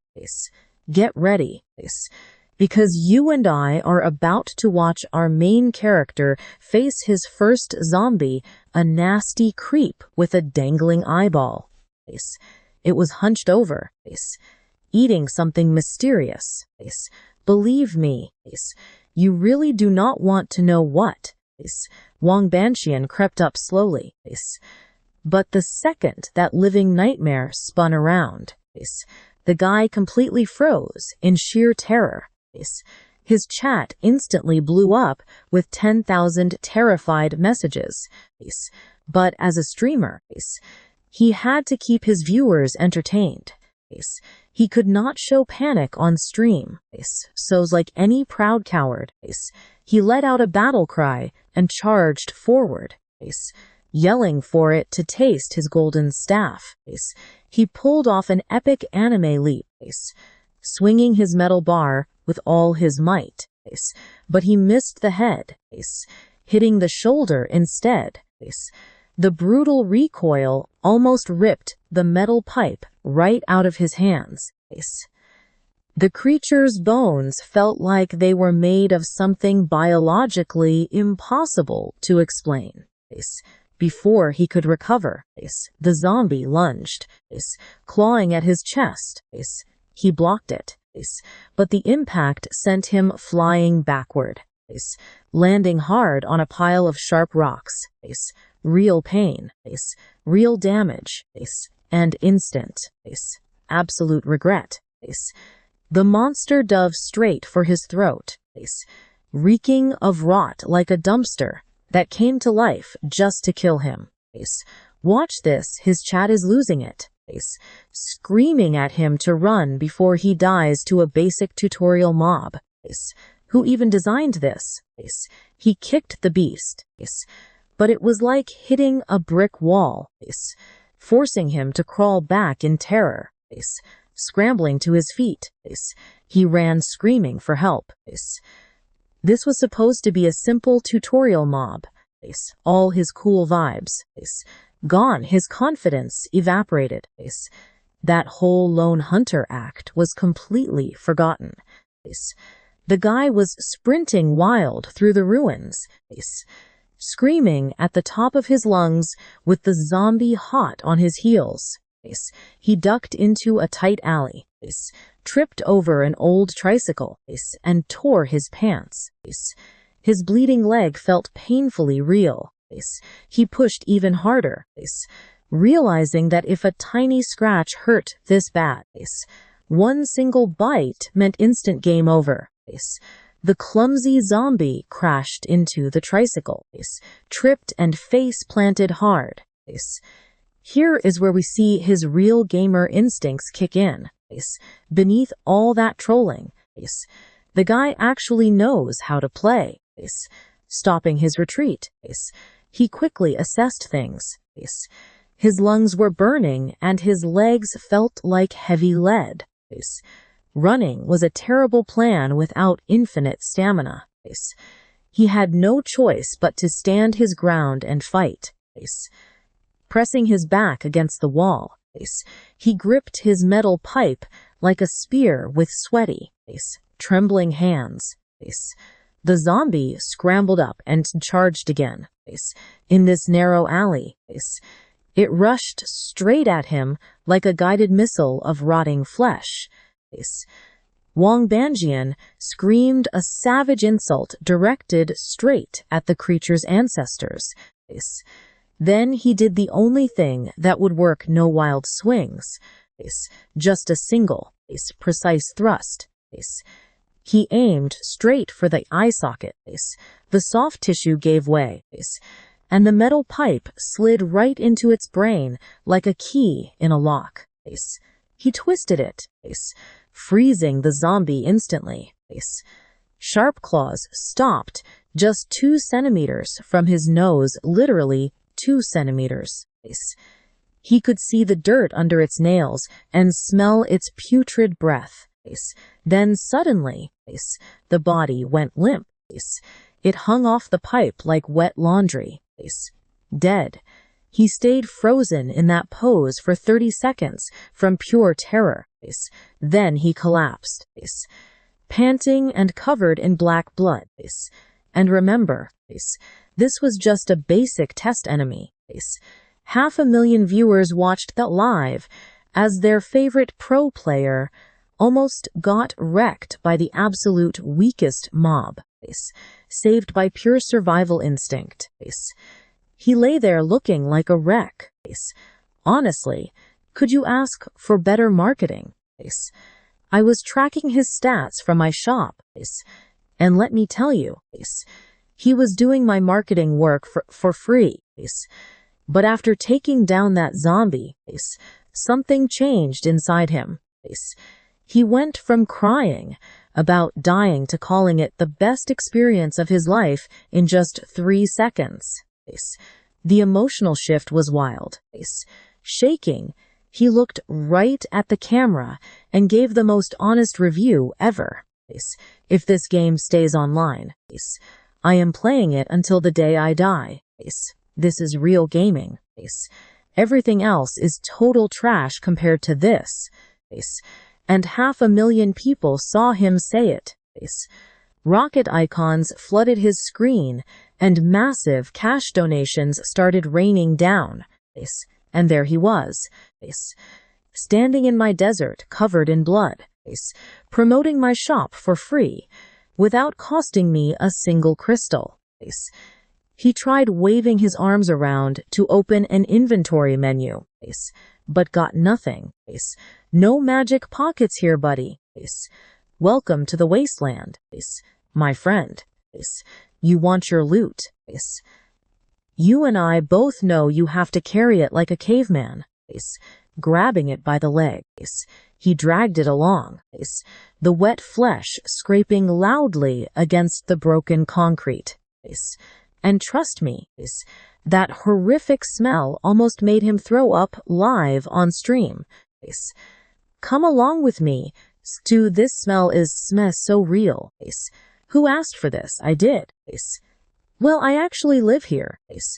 So everything always smells rotten anyway. You get used to it or maybe not. Meanwhile, the streamer's chat was going absolutely wild. People demanded to know where to buy the game, while others refused to believe it was real. Virtual tech cannot be this advanced. Blink twice if you are kidnapped, they told him. Wang Banjian yelled back angrily. Do you think I am lying? You cannot smell this through the screen. It smells worse than a public restroom after 3 days of use. He showed his hand covered in dry, black blood cracking on his skin, sticky and thick. You can feel it clotting. What graphics card can even pull that off? Then he said something that almost made me spit my tea. Honestly, if I did not know this was a game, I would think I traveled to another world. Man, you have no idea how close you are to the truth. He grabbed the zombie leg again and headed back to my shop, hoping to get something decent in return. I would settle for a glass of water right now. Suddenly, he froze upon hearing a noise up ahead. Soft at first, a dragging sound like fabric scraping walls. Dozens, no. Hundreds of feet sliding across the pavement. Wang Bunian's survival instincts kicked into overdrive. He dropped the corpse and threw himself behind some moldy cardboard. Pressing himself against the wall, he held his breath, peeking through a crack between the wooden boards. Now pay close attention here. A zombie walked past the alley. Then another. And then came a whole flood. An endless river of rotting bodies crossing the alley. Missing limbs and guts dragging along the ground. Faces that would make horror movie directors quit. There were so many. It looked like a zombie parade. And Wong Banxian had a front row seat behind a wooden board. Dealing with one zombie was hard, but here were hundreds. If discovered, they would not just kill him, they would tear him to shreds in a second. He covered his mouth, completely still, becoming one with the cardboard. The chat of his live stream went dead silent. 500,000 people, and nobody was typing a thing. Pure terror had crossed the screen. People at home, cozy with blankets and food, were terrified, watching firsthand as a man hid behind damp cardboard. After a few seconds of silence, one brave soul typed, friendly reminder, you are allowed to breathe at home. Someone replied, thank you. I literally forgot. You see, the power of Wasteland Era makes even us forget to breathe. And in the middle of all this terrifyingly beautiful content that was blowing up in views, my shop's name was being burned into the minds of thousands of future customers. Wong Banxian thought he was just playing. His audience saw entertainment. But what is actually going on? Let us see. The best advertising campaign in history. Free of charge and pure terror. I took another sip of my tea. Business is booming. I watched everything from my counter through his stream. Truly a show worthy of some popcorn. Wong Banxian was hiding behind wood. Just a single board separated him from the horde. His survival strategy was to act like cardboard. And honestly, it worked. The zombies just passed right by. Hundreds of rotting feet passed inches from his hiding spot. He could actually see the dirt under their nails. Sweat dripped into his eyes, but he dared not blink. His 500,000 viewers collectively held their breath. Nobody was typing or moving. The entire internet was frozen in fear. Then the horde began to disperse, almost safe and free. He was probably already rehearsing his victory speech. I am the chosen one. Nothing can go wrong. But then, a pair of sneakers stopped in front of his board. A face peered through the crack. A female zombie with a single, clouded dead eye stared straight at him from just 5 centimeters away. Wong Banxian later swore she was smiling, ghastlier than ever. She ripped the wood apart like it was paper. There he was, backed into a corner, holding absolutely nothing, and looking like the worst hide-and-seek player ever. She screamed, not a moan, but a shrieking wail that served as an alarm for every nearby zombie. Every head in the horde snapped toward him at the exact same time. Dead eyes locked onto the streamer like rotting missiles. He tried to run, poor guy. He really did. He took one step before the wave hit him. The zombies piled on like a living hell. 10, 20 bodies pinned him to the ground. He fought and punched decaying faces. But it was like fighting the entire ocean. And that's where we leave it. Imagine the bite marks all over him. All right, you and I are about to hear real, blood-curdling screams on stream, not movie voice acting. That raw pain of being eaten alive with 100% sensitivity turned on.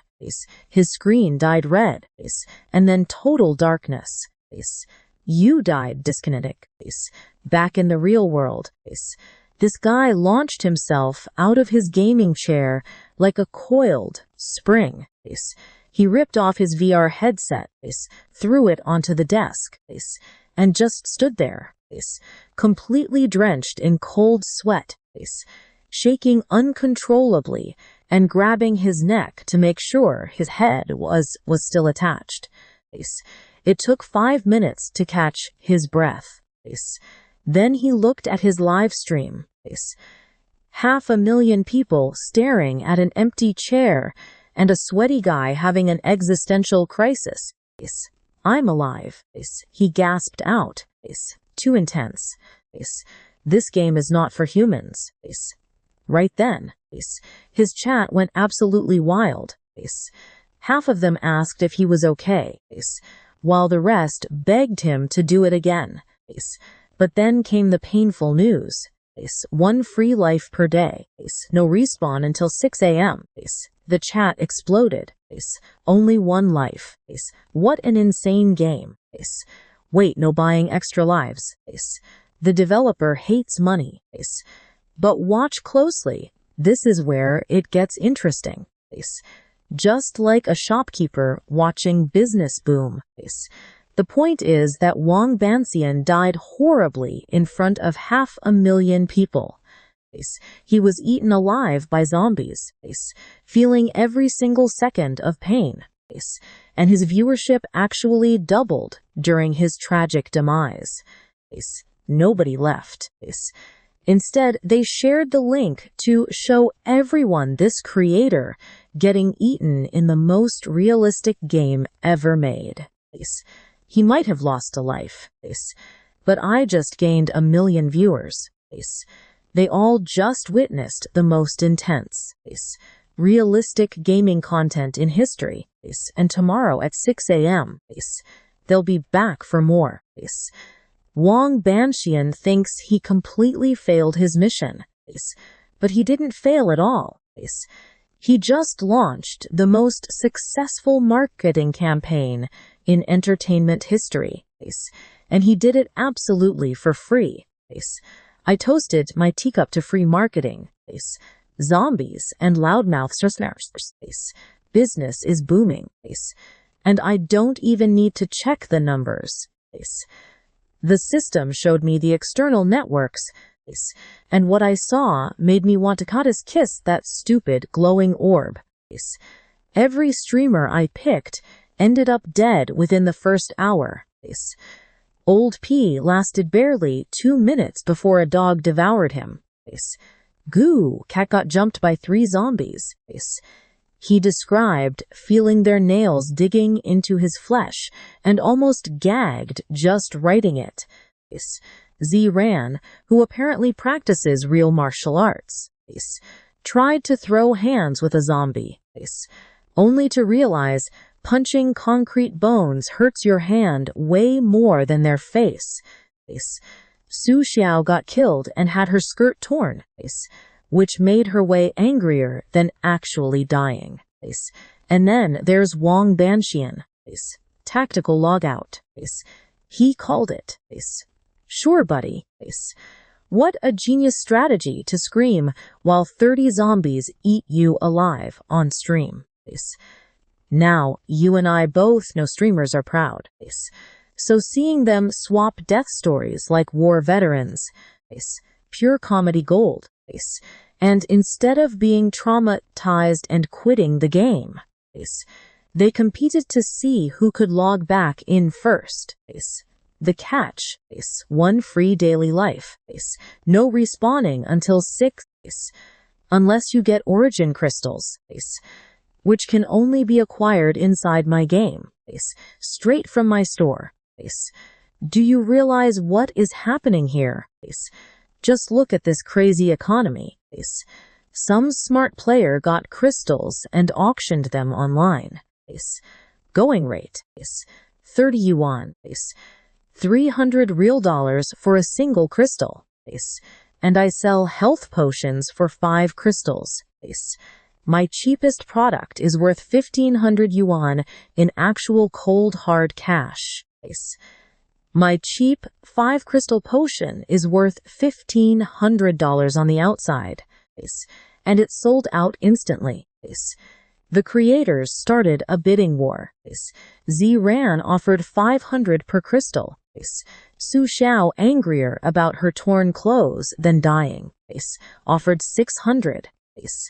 I am going back in there to rip that zombie's head off for touching my skirt. 600 yuan per crystal. Reviving costs 100 crystals, meaning 60,000 yuan, just for one's chance to go back. And these maniacs were fighting over who got to pay first. No shop, no microtransactions, no gem buttons, 0 in-game monetization. Think about it. They are spending more than any pay-to-win game in history. All because they cannot buy crystals from me. They have to buy them from each other. Simple supply and demand working its magic, just like it always does. Ma Feng, the analytical creator, hit the nail on the head. The first person to revive takes the entire audience. Just 1 extra minute of streaming right now is worth tens of thousands of new followers. They were not paying just to play. They wanted attention, content, and the chance to be the first one back in the most talked about game on the entire internet. Wang Banxian stared up at his ceiling, hands shaking from ghost pains of zombie bites, doing the math in his head. He gained 1 million followers from a 10-minute stream that ended with him getting eaten alive. 1 whole million. And he can't log back in until 6 a.m. Insane, isn't it? All right. Let's jump into the wildest system, Manhwa, where streamers lose their minds over overpriced crystals just to revive and steal the spotlight. In just one morning. These origin crystals went from trash tier loot to the most valuable currency online, absolutely crushing Bitcoin in its early days. And the only place in the entire world that produces them is my shop, my dusty, old and newly upgraded level 2 shop at the edge of the apocalypse. This is a literal diamond mine. Every single zombie my soldiers take down, every harvested crystal, and every potion I brew has massive real-world value. Best of all, the demand keeps skyrocketing. I leaned back in my chair, staring up. Just 30 days before the beast horde arrives to destroy absolutely everything. If business stays this good, I will survive. I might even get rich after dealing with 3 boss monsters and an endless hungry horde. Just minor details. Of course. Meanwhile, the game streamer's chat was descending into absolute chaos. And I loved every single second of it. Those 10 big-name influencers died horribly within the very first hour of the game. Every single one of them. But instead of crying, they started a massive bidding war over my precious crystals. Now watch closely. The price jumped from 300 yuan to 500, 600, and finally hit 1,000 in real cash for just one single crystal.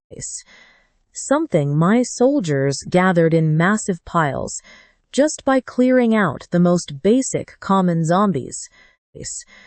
The stuff I used for herbs and wasted during potion making is suddenly worth 1,000 bills out in the real world. Let us do some quick math. A basic health potion costs 5 crystals. At this current price, that is 5,000 yuan. We are talking about my cheapest medicine, a product so basic that I was actually embarrassed to mail it to Chang, 5,000 yuan, utterly insane. But then the situation got incredibly tense.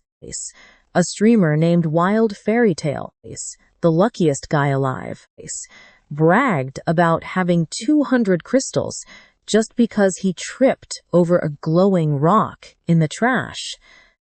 He just picked them up. 200 free crystals.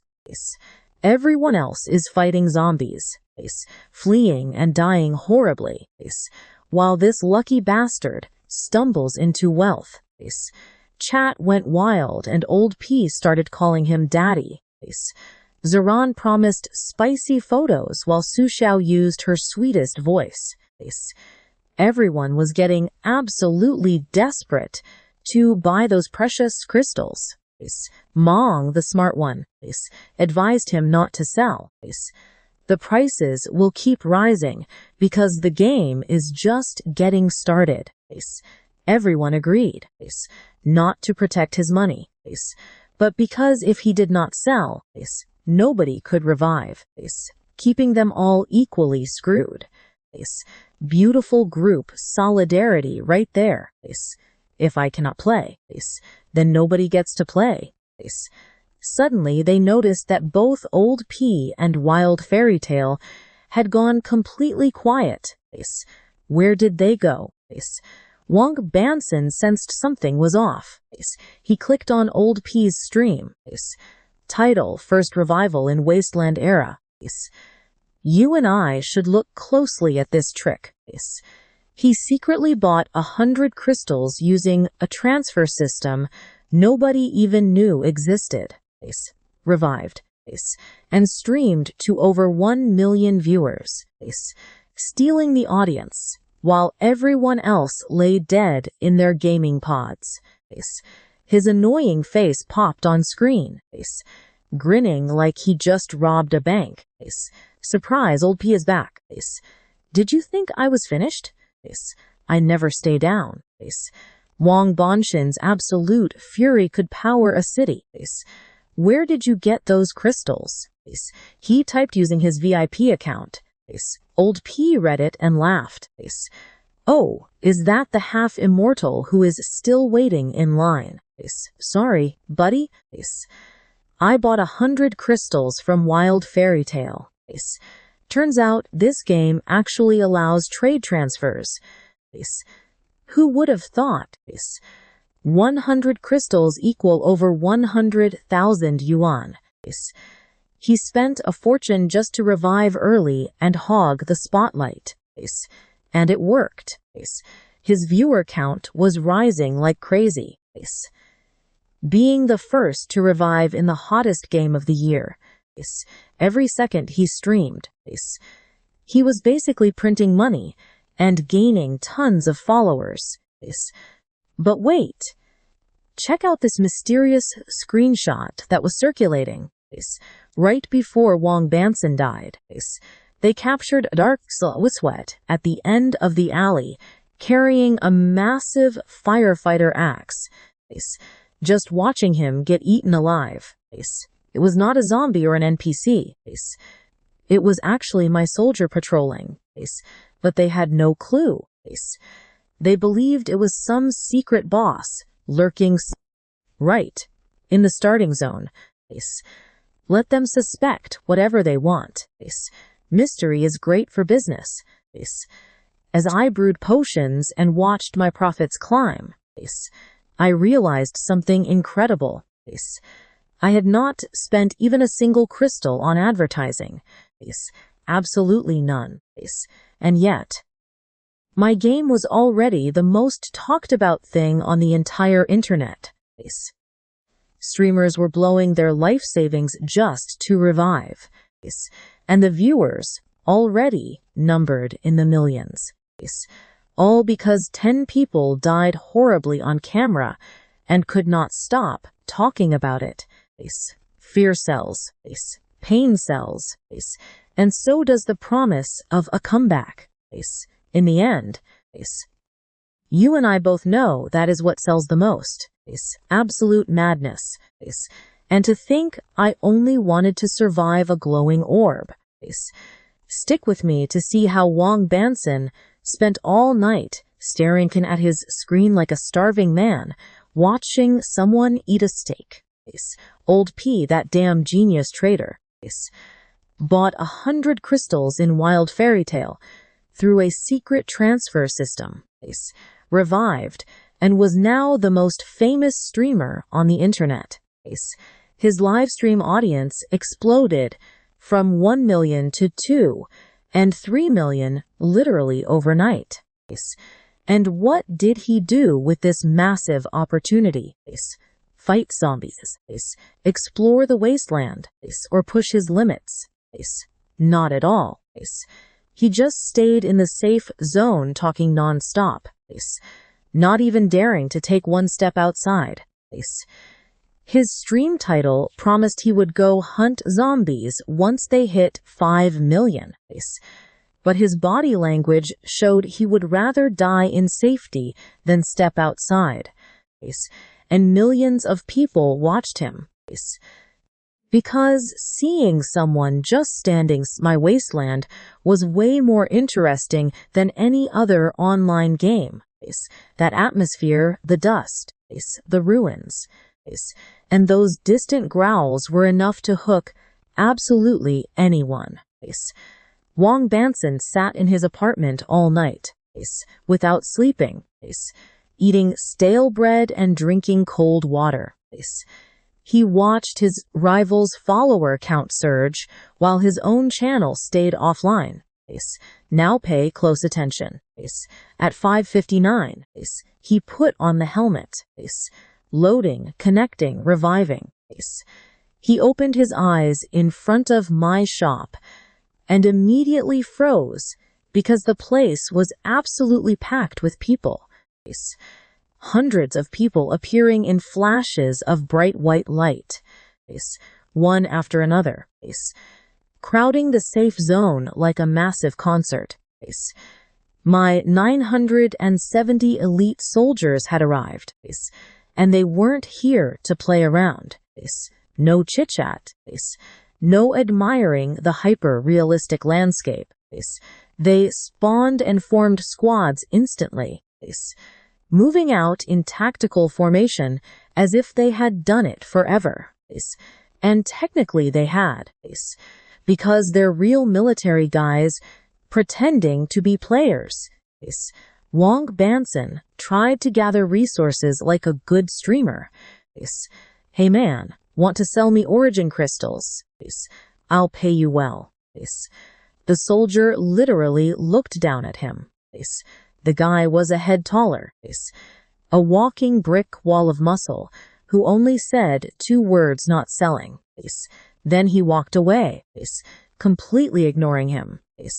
He tried another player and got the same result, and another absolutely nothing. These players didn't care about money or fame. They didn't even know who the hell he was. They only had one mission. The rest was noise. And yeah, I bet you can guess what the other streamers were doing. Zan offered 2,000 yuan per crystal and got completely ignored. Meanwhile, Mong, the analytical one, was already connecting the dots. These are not normal players, he said. Look how they move. Tactical formations, hand signals, cover and designated scouts. They aren't playing a game. They're executing a military operation.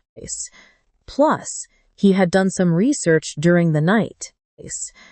He found nothing about the game's creators on the streaming platform. They just told him to shut up and work. But through other channels, he discovered something crucial. Wasteland Arrow wasn't made by some gaming company. It was a government project, and the platform was only helping to promote it. Su Xiao's eyes widened in complete shock. The government making a video game. Nobody had an answer for that. But Wang Bansen didn't care. He had clear priorities: revenge and content. Specifically dealing with old P, who was still standing on a rock right in the middle of the plaza, showing off his metal bar to 2 million viewers. Where is he? Wang Bansen growled. Su Xiao pointed and said, still over there showing off. Wang Bansen cracked his knuckles. Let's go get him. From behind my counter. I watched everything with a cup of tea and pure satisfaction. 970 professional killing machines deployed across the wasteland, hunting zombies with brutal, relentless efficiency. 10 streamers were pulling in millions of views, turning origin crystals into the most highly prized resource on the entire internet. And all of them were about to spend their money in my shop. The ecosystem was working.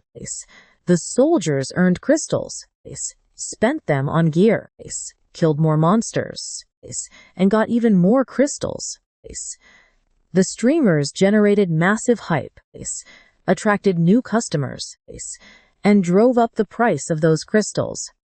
Supply, demand, marketing, and labor, all spinning like a beautiful machine. And I built all of this from a dusty counter with a glowing sphere and a terrible attitude. 29 days until the beast tide. Time to get to work.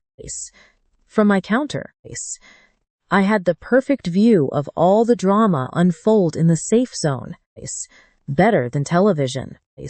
And honestly, better than anything I've seen in 2 lifetimes. Wang Bansen and his crew marched through the plaza like a gang, straight out of a low-budget action movie. He carried a plain old brick he just picked up from the ground, while Su Xiao held a pair of rusty scissors. Zan was cracking her knuckles, ready to perform surgery on someone without anesthesia. The target, Old P, the group chat trader, was talking on his live stream, saying, and suddenly the zombie lunged straight at me. But I'm Old P. I did a tactical slide. He felt the danger. Slowly turned around and trust me. Things are about to get wild. All right, you and I are about to watch Wang Bansen unleash pure chaos with a brick. They were mocking Old P's tactics. But suddenly, his smug, little know-it-all smile completely melted. He tried hiding behind Fairy Tale, but she instantly threw him under the bus with a beautifully savage speech. I'm sorry, everyone. I didn't want to sell him the crystals, but he just offered way too much cash. She just stepped aside, leaving him completely exposed. And honestly, his reaction was pure absolute poetry. I might not be good, but you are straight up trash. And just like that, the brutal brick-smashing beatdown began.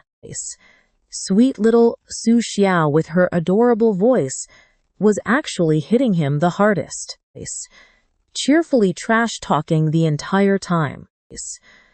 Fight scenes in this apocalyptic game are so realistic and satisfying. It is terrifying, but I absolutely love it.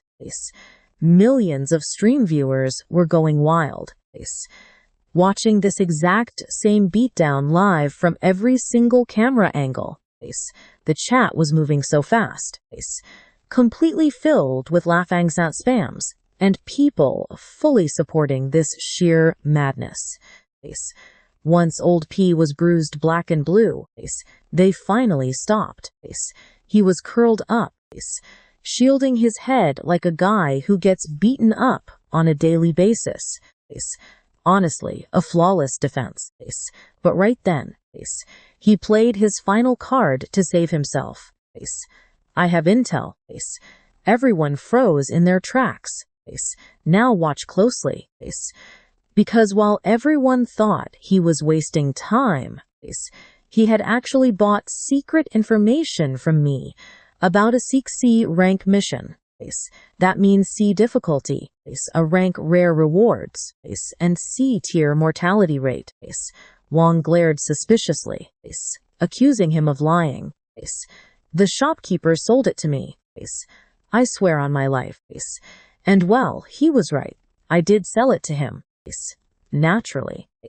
I charged him a massive premium. These online streamers are an incredible business, even when they are just fighting each other. Hearing about those rare A rank rewards made everyone's eyes practically light up with pure greed. No gamer can resist high-tier loot. Fine, Wong muttered, finally dropping his brick. I will trust you just this once. But if you lie, he pointed at Su Xiao's scissors, warning him she would perform a free surgery. She snip-snapped them. Old P crossed his legs so fast he nearly fell over. Then Ma Fong, the only sane player here, asked the ultimate question. Did everyone finish the tutorial quest? Cue awkward silence. Out of 10 major streamers, only 4 had actually finished the basic quest to kill a zombie and bring back its corpse. The other 6, including Wong, who literally led the beatdown party, had not even turned in their very first tutorial mission. I know what you are thinking, but these self-proclaimed pro gamers could not even defeat a single zombie to progress. Meanwhile, my 970 soldiers marched in perfect formation across the wasteland, gathering crystals like absolute pros. The contrast was just beautiful. On one side of my safe zone, a highly disciplined army was completely crushing the apocalypse. On the other side, 10 goofy internet celebrities were literally brawling over who got to smash someone with a brick. Both groups are absolutely vital to me. One side prints money, while the other makes sure the whole world hears about it. Talk about perfect balance.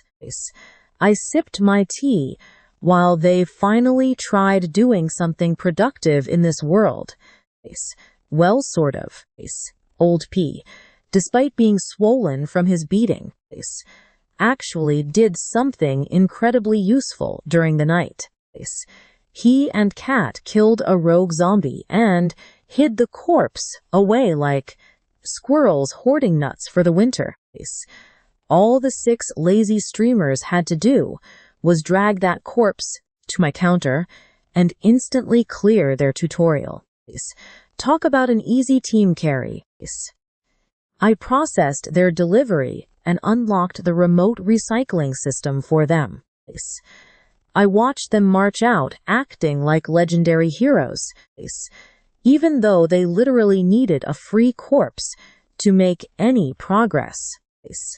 To the mine, Wong yelled, dramatically pointing straight toward the mysterious west. They were off to conquer the massive A-rank quest. Incredibly heroic. But that hype lasted them barely 20 minutes.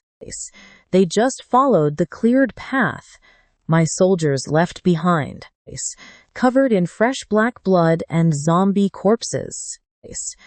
Ma Fong studied the surroundings suspiciously, noting that normal players could never execute such a flawless tactical strategy. Spot on, my friend. They are actual elite soldiers pretending to play, but unknowingly, they just reached the terrifying entrance.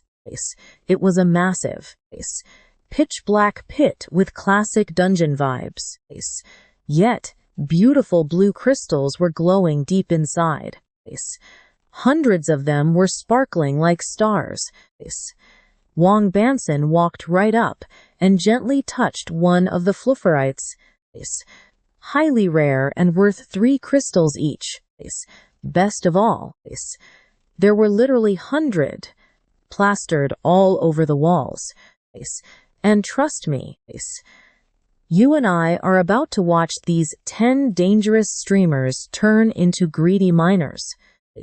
Pure madness.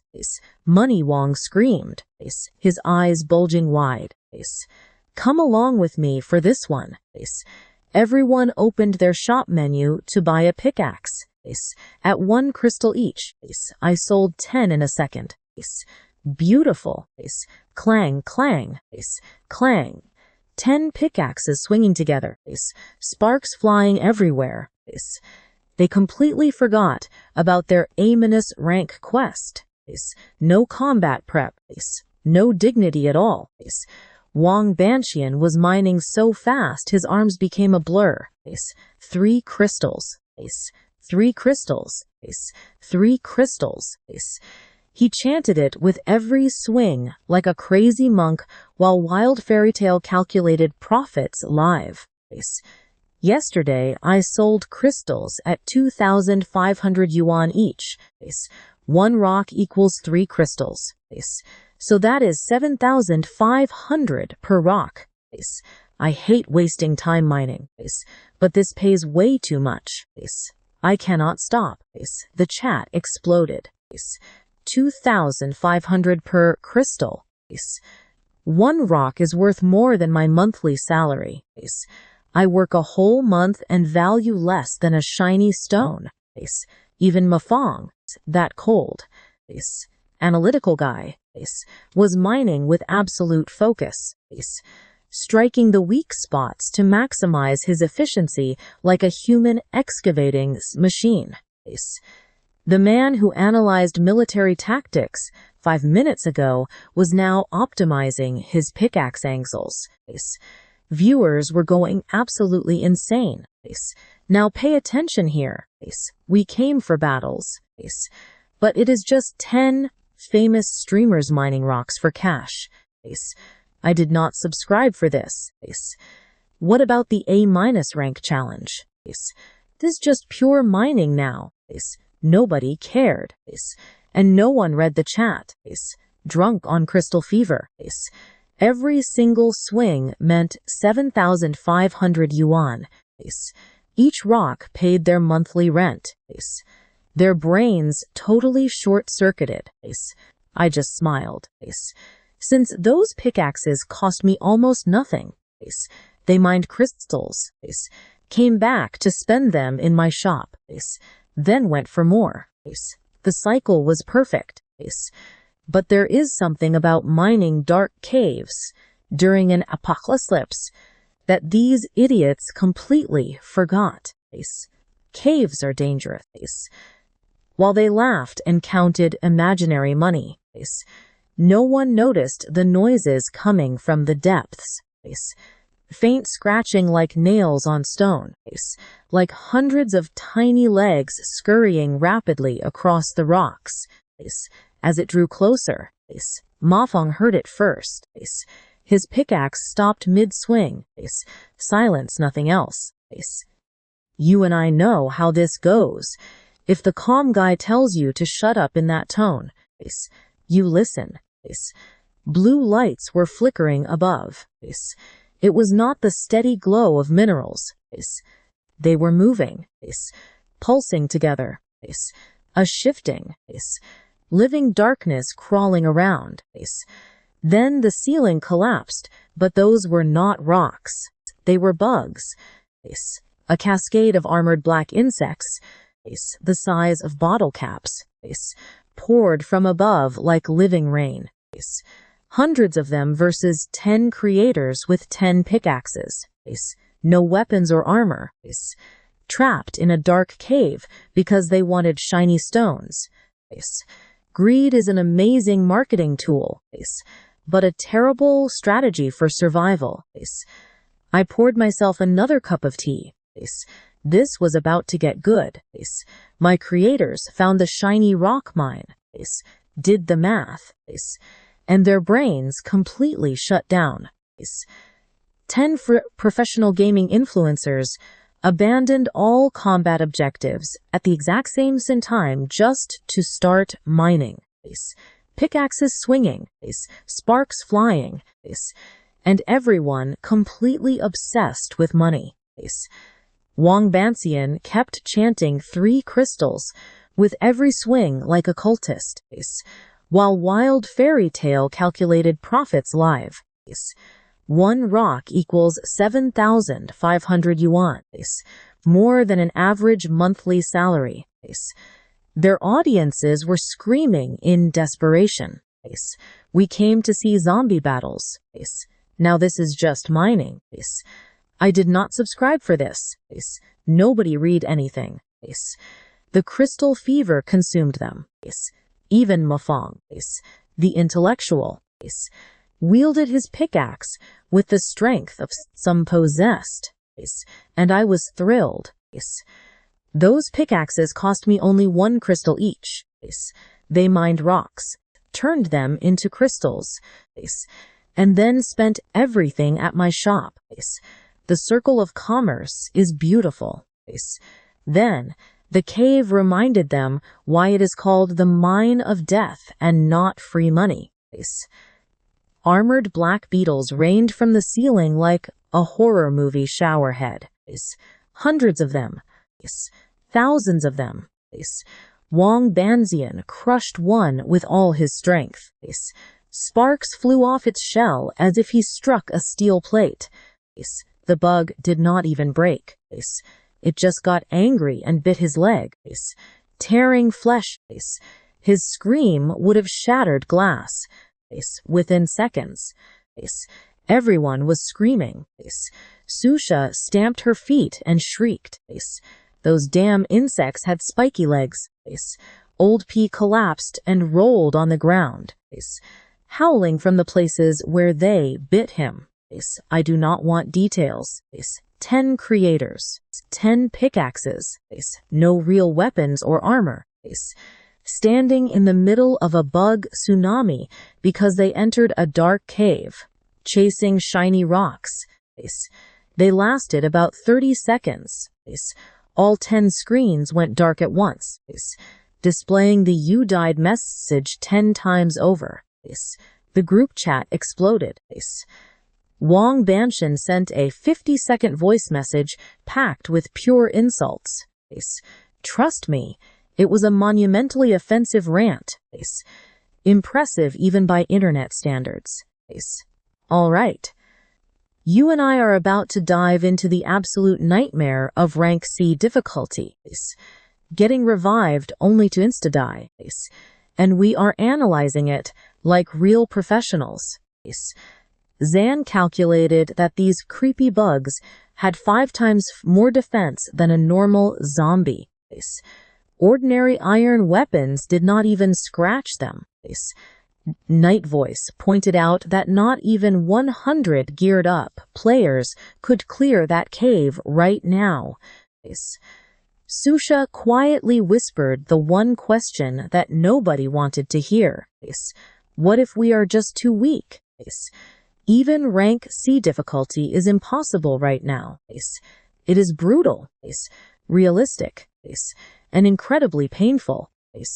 Wang Banxian went back to his apartment, staring at the ceiling while doing the saddest math of his entire life.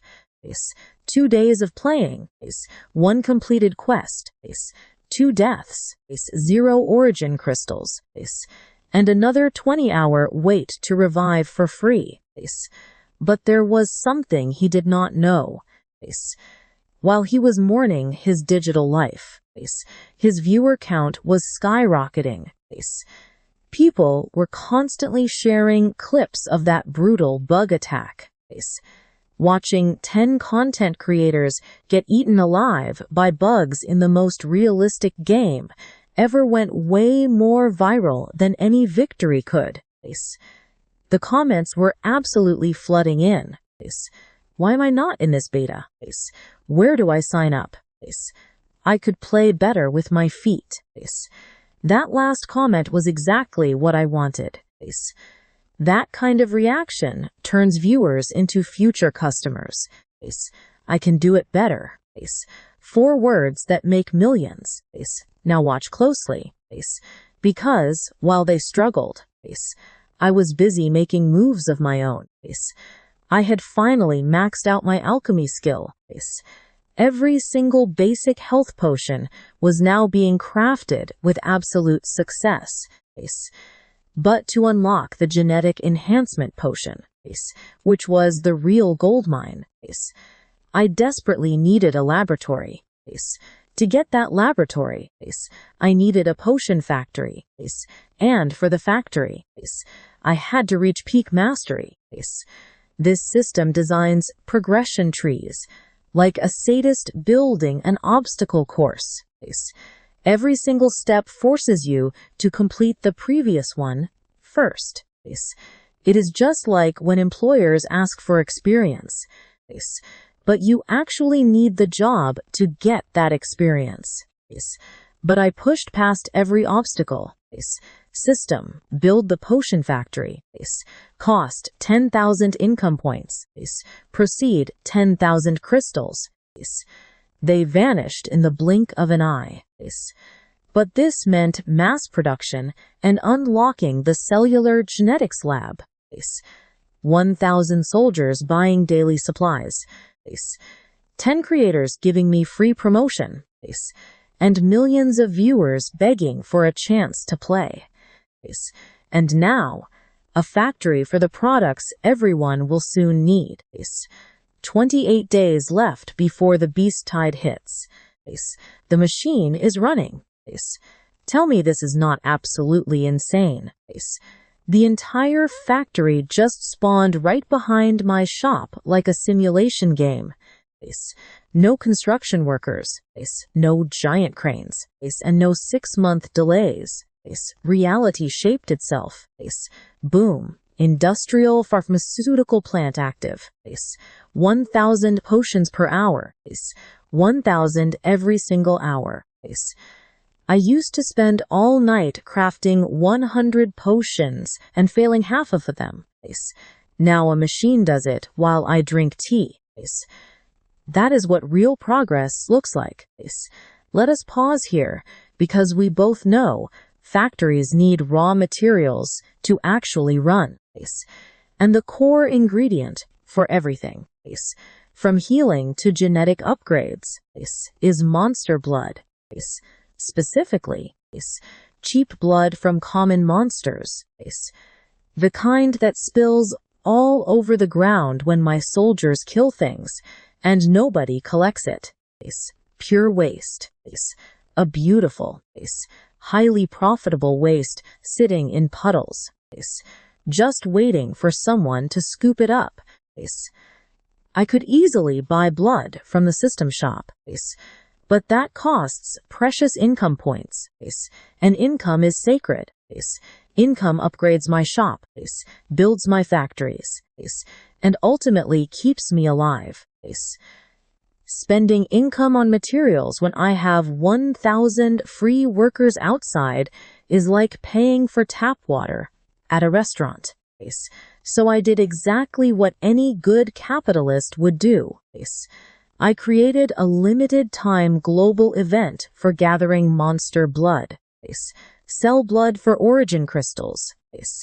The top 3 collectors will win a free genetic enhancement potion. I sat back to enjoy the show.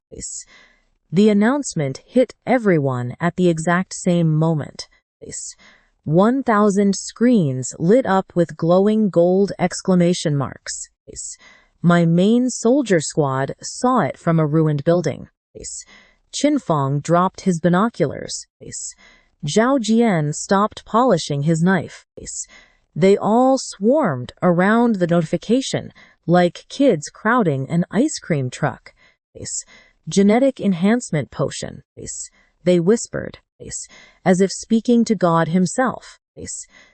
The group analyst quickly figured it out. This potion means permanent upgrades and physical evolution. This could be the exact breakthrough needed to stand against much stronger monsters. Up until now, these elite soldiers had incredible weapons and skills, but their bodies were still completely human. A single zombie scratch meant infection, and a bug bite meant instant death. Changing their biology was key, but here came the cruel part. Just 3 potions for 1,000 players. 3 out of 1,000. Odds worse than getting into medical school. Qinfeng immediately started calculating. We cannot compete individually. Other squads are organized.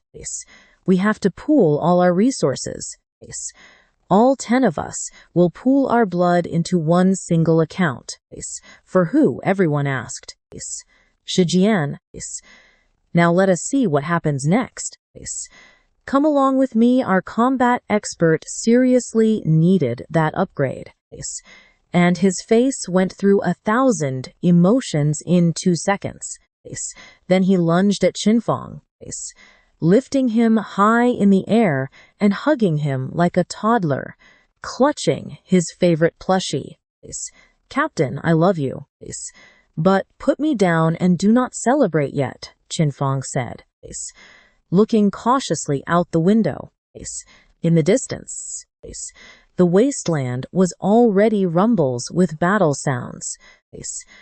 Other squads read the announcement, and the bloodlust started. From now on, not a single drop is wasted. This is not a hunt but a race. Meanwhile, my dead content creators read it too.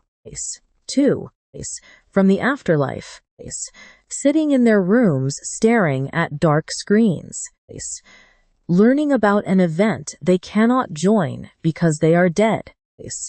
Wang Banxian was probably punching the wall right now, and Lu, cleaning his machine gun, mentioned something curious about those mind bugs. I fired 10 rounds at those things, and not one of them died. Those beetles are indestructible, but they cannot leave the dark because they fear light. I noted that down.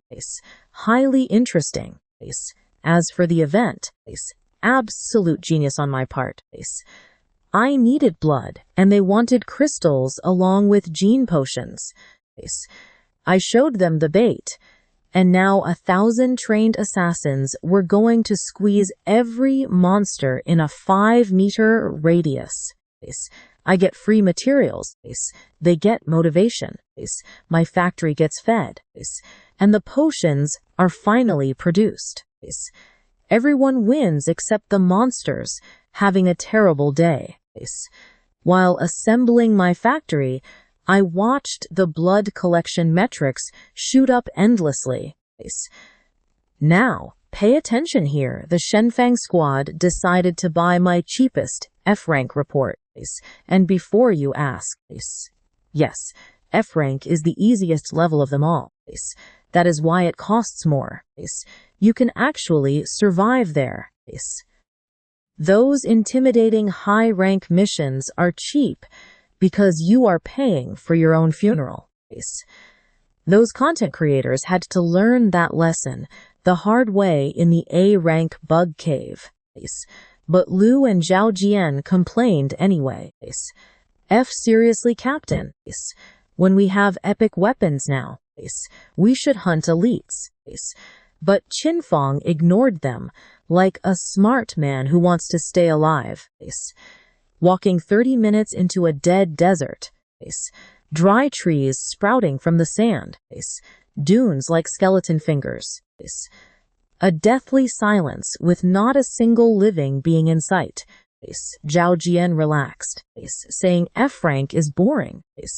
But the moment he stepped down to look for worms, the earth collapsed. Suddenly, the desert erupted with thousands of black ants the size of German shepherds. Their metallic shells gleaming under the hot sun. Mandibles clicking like industrial bolt cutters. Combat power 28. F- level, I know what you are thinking. Seems easy. But Zhao Jian's sword bounced right off. Sparks flew from its head like hitting an anvil. The ant resisted, trying to bite his leg off with that ridiculous 28 power. Its shell is pure iron. Han Bing analyzed this and suggested attacking the joints. A total nerd play. But he was right. Liu finally debuted his toy. A 6-barreled machine gun that roared, spitting half-meter-long fire and turning the front row of ants into absolute green soup, sending legs and shells flying everywhere. This is what I live for, he screamed, laughing like crazy while shredding insects with heavy military weaponry, though my soldiers could barely keep up. The ants kept pouring out of every crack, as if the desert itself was literally bleeding waves of insects. Then Han Bing screamed the absolute worst news. The source of vibration is moving right under us, and the sand started spinning. A massive whirlpool formed at terrifying speed. The earth exploded, and a colossal shadow the size of a building emerged from underground. Sand rained down like a brutal storm, and as the dust cleared, a giant 40-meter worm stood towering vertically before them. Just a mouth. A massive, circular hole packed with rows of spinning teeth. Like looking into a garbage disposal the size of a pool. Lord of the Sand Abyss. Elite Cub. Combat power 219. Zhao Jian's voice cracked. Are you sure this isn't rank? No, my friend. It is F rank because the ants are. The giant worm living beneath them is just an extra surprise. Plus, it says it is young, meaning this massive, terrifying thing is actually just the baby version of the creature. The mother is out there somewhere. Better not think about that. As the monster stared down the 10 humans with its spinning teeth, then it crashed down like a collapsing building, completely shattering the ground. Tons of sand vanished into its maw along with dozens of its own ant allies, devoured without a single care. This beast was a living excavator with zero loyalty. Retreat. Everyone back up right now. They screamed as they ran. Their path back completely vanished. What was solid concrete 20 minutes ago was now a massive, gaping canyon. A dark abyss crawling with ants. A giant worm ahead, tell me. How do you think they will survive this nightmare? Join me as we witness this absolute chaos. An endless army of ants completely surrounds Shunfeng. The data was fake. Someone muttered that was wrong. I sold them real info. Flea ants in a rank F zone. The worm was a surprise. Every dungeon has a boss, and they missed the fine print. Meanwhile, inside Shunfeng's mind, I could practically hear him think. Shi Jinyang told him to trust Lin Mo. Yeah, sure, trust me. I did not send them there to die. I sent them to get blood samples. The dying part happens later. I was watching the live stream from my shop when Shunfeng did something that made me spit my tea. He stared at the 40-meter death worm, the ant army, and the canyon blocking them, saying just one word fight. His team stared like he had two heads. Zhao Jian yelled, "You are insane. You have completely lost your mind." But a second later, his face totally shifted from absolute terror to pure excitement, like flicking a switch. But you are the captain, so let's do this. He grabbed his sword and charged. This guy has two split personalities, both crazy. Now pay attention, because Shun Fong was not being stupid, but brilliant. I sold him rank F data, and I never lie. If I say it is rank F, it is winnable. That terrifying look is pure bluff. There is always a weakness. Shun Fong realized this in 3 seconds, while everyone else was busy having a massive panic attack. If the ants have weak joints, the giant worm must have a soft spot too. A massive body means massive weaknesses. He turned into a general instantly. Orders started flying, and Han Bing began tracking the monster's movements. Han Bing was about to report, but froze. Captain, another giant worm is closing in from the south.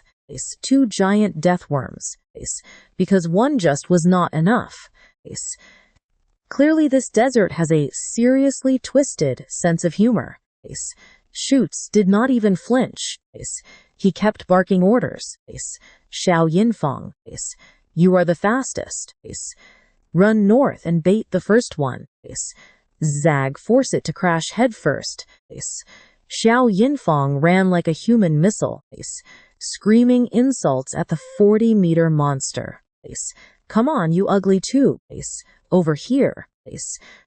The worm with the brain power of a potato took the bait instantly. It lunged and slammed its head into the sand like a meteor. And there was its weakness. When it strikes, it has to lift its body, exposing a soft, pale, unarmored underbelly right beneath its head. No armor, just tender flesh and exposed veins. Now Shun Fong roared. Lu aimed his machine gun at that soft spot and fired. Bullets that previously bounced off the ants like rubber, sliced through flesh like a hot knife through butter. Green goop sprayed everywhere, splashing chunks of meat all over.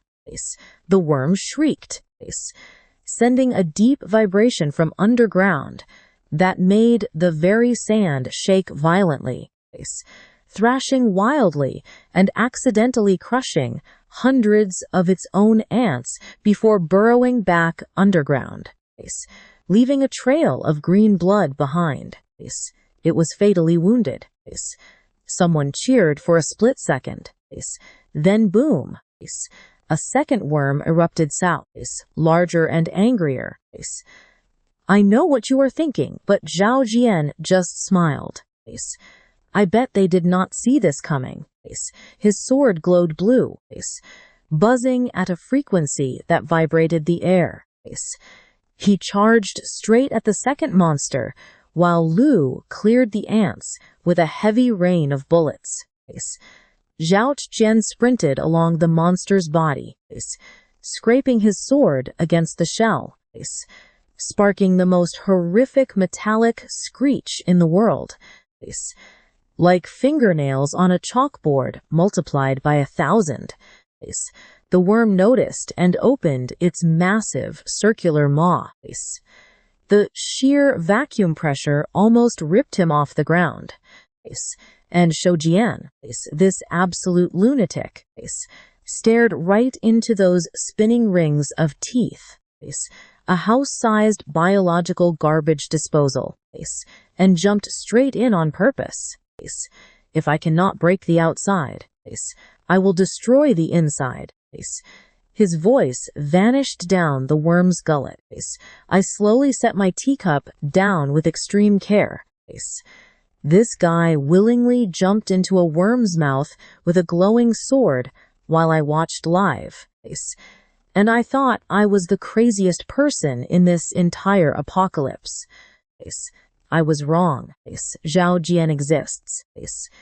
He stared at a colossal monster and thought I should get inside that. These soldiers are completely unhinged, and I have never been more grateful for anything in my life. Zhao Jian jumped into a giant worm's mouth with a sword on purpose. I have to repeat that, because my brain is not processing it. He entered a monster's digestive system because, and I quote, I cannot break the exterior, destroy it from the inside. His solution to the problem is becoming the problem. Inside the worm. It sounded like a giant blender crashing into a chainsaw.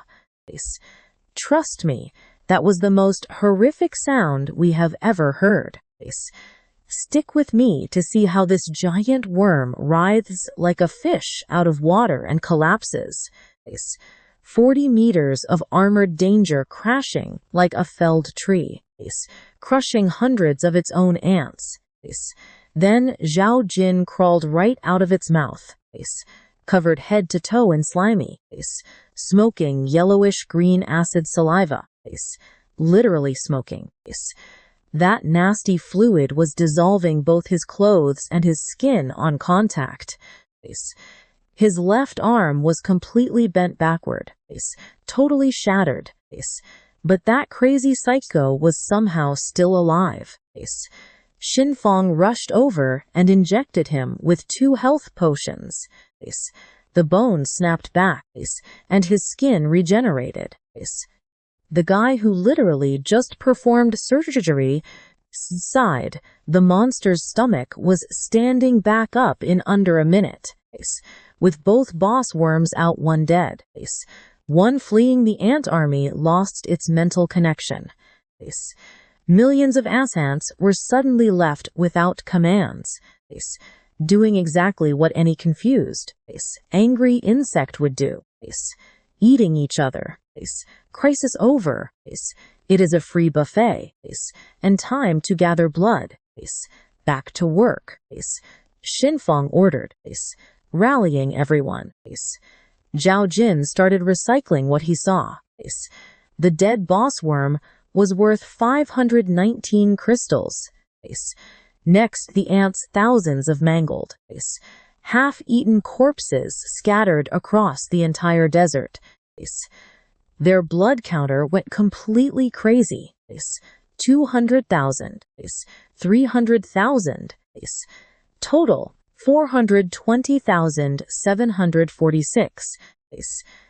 Second place on the leaderboard went to some guy named Wild Peppa Pig with barely 50,000. Zhao Jian saw the name and lost his mind. Wild Peppa Pig. What kind of name is that? I bet his own parents did not want him. He kept scrolling.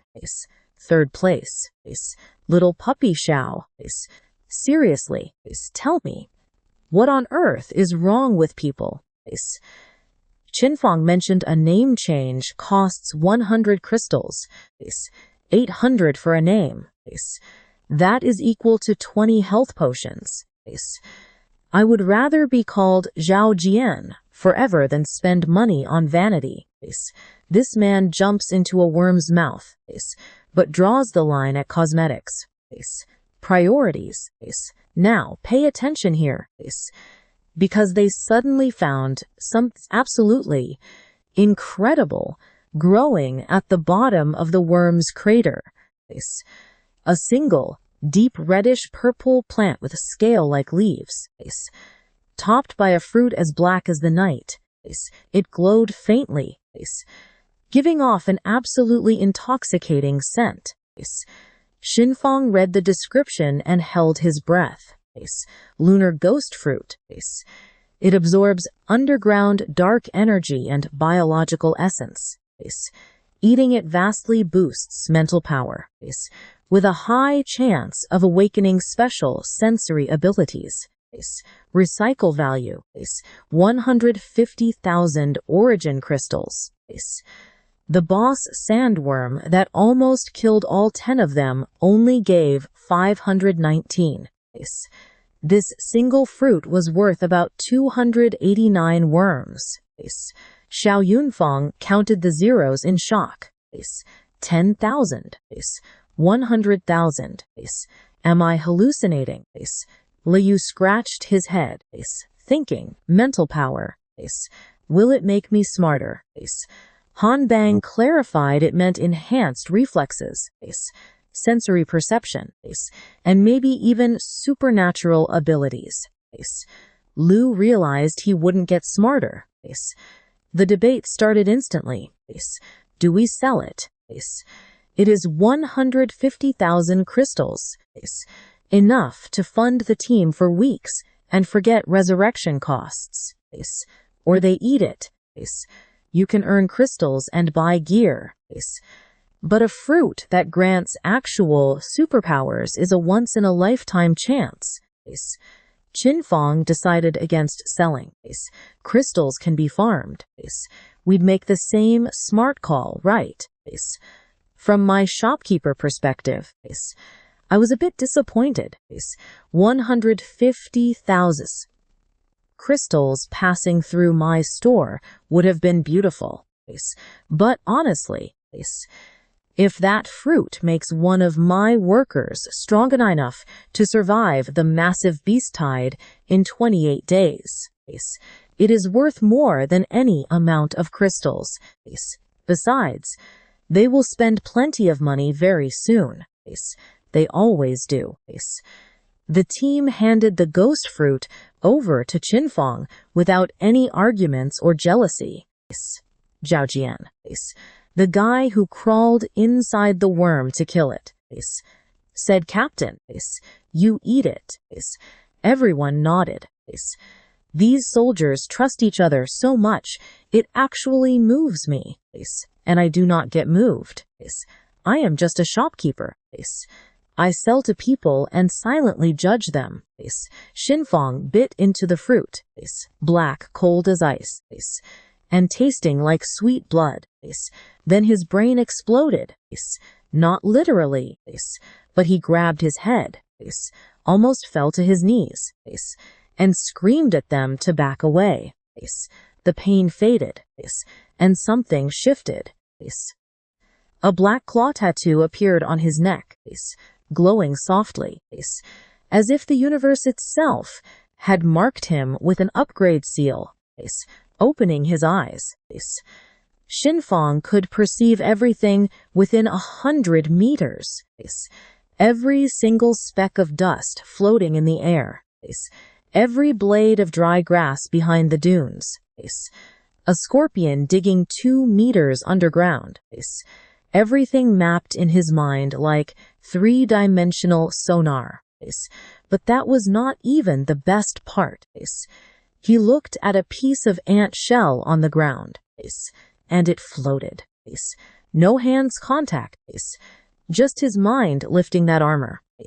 It floated, spun, and remained suspended, completely defying the laws of physics.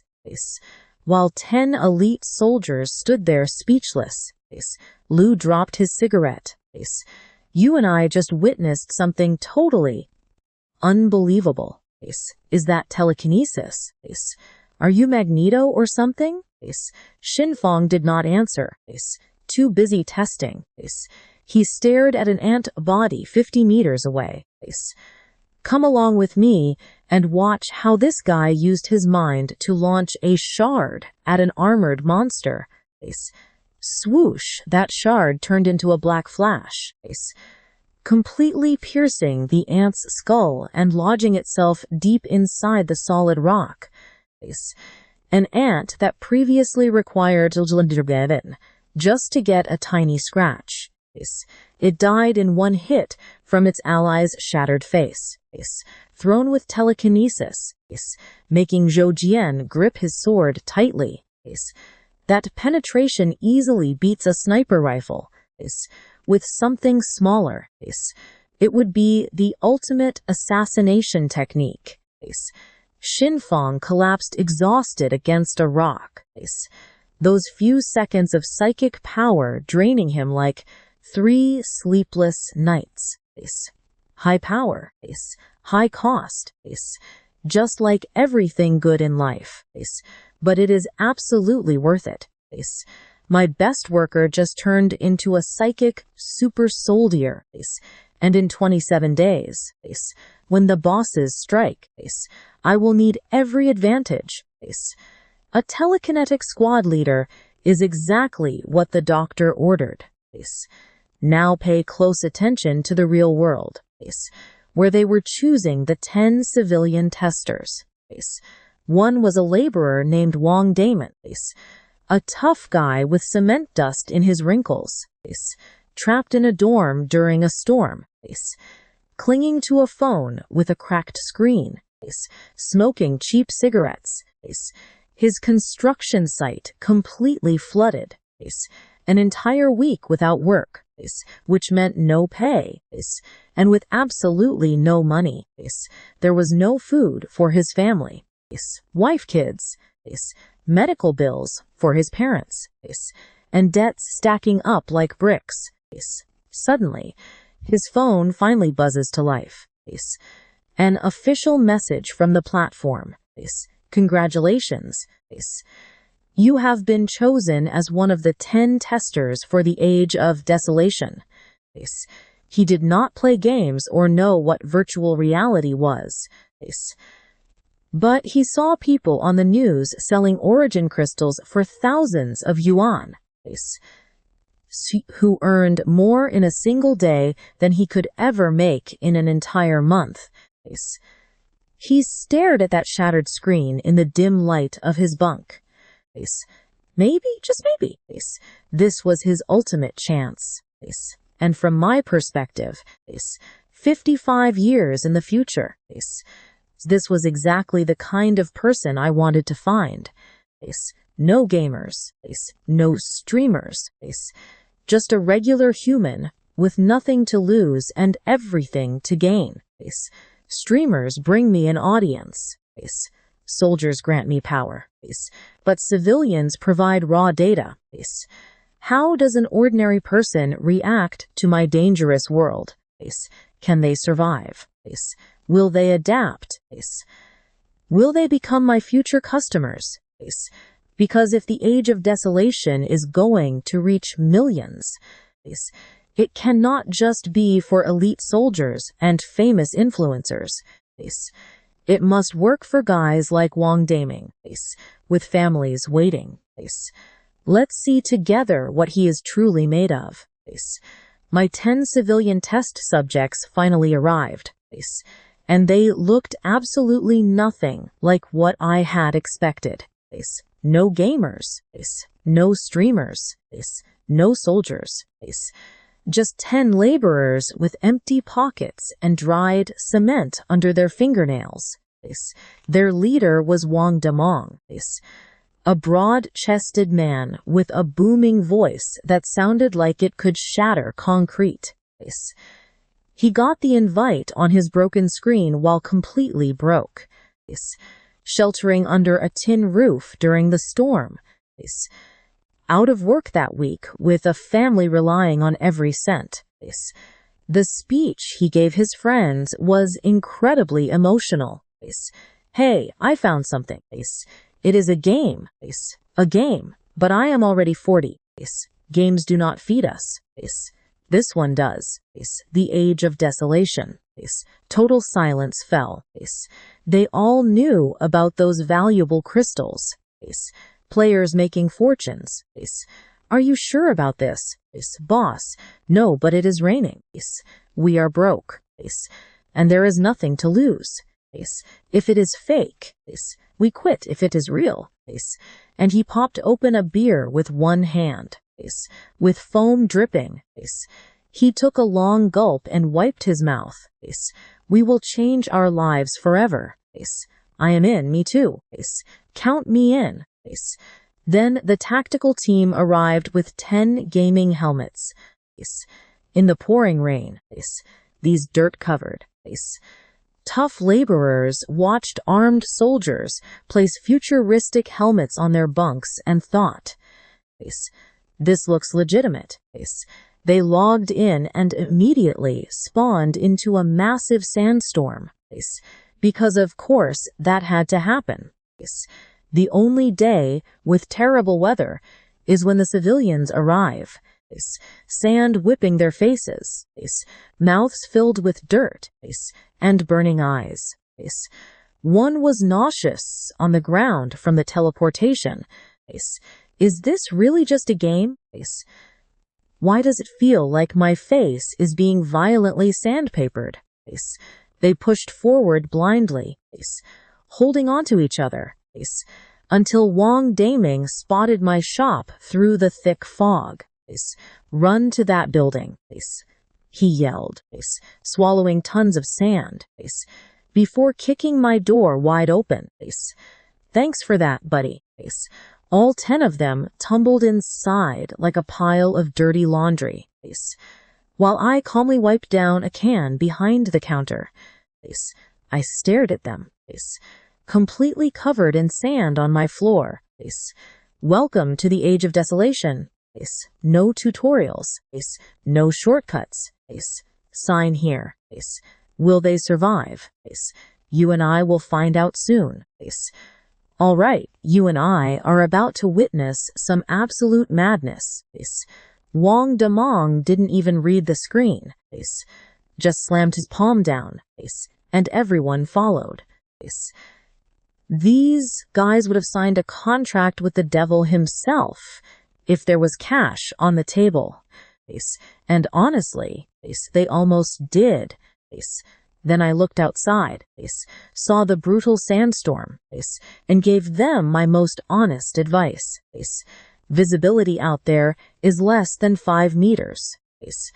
Going out right now is basically suicide. I highly recommend waiting inside until it clears up. Truly excellent advice.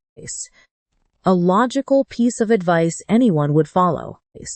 But Wang Daming just shook his head and said, Thanks, boss. But I already spent days lying in bed. Any longer and I will start growing mold. His coworker chimed in, spitting out sand. We are construction workers. We have survived much worse than this little breeze. This is nothing. Wang Daming kicked the door wide open. Swirling sand and zero visibility. A literal hell where even my own trained soldiers would hesitate before stepping inside. He turned around and flashed me the biggest, yellowest smile ever. The bigger the waves, the higher the price of the fish. Let's go, boys. Time to work. And just like that, all 10 of them charged out.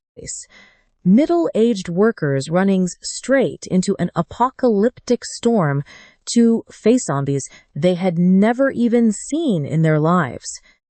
No weapons, no training, and not a single shred of fear.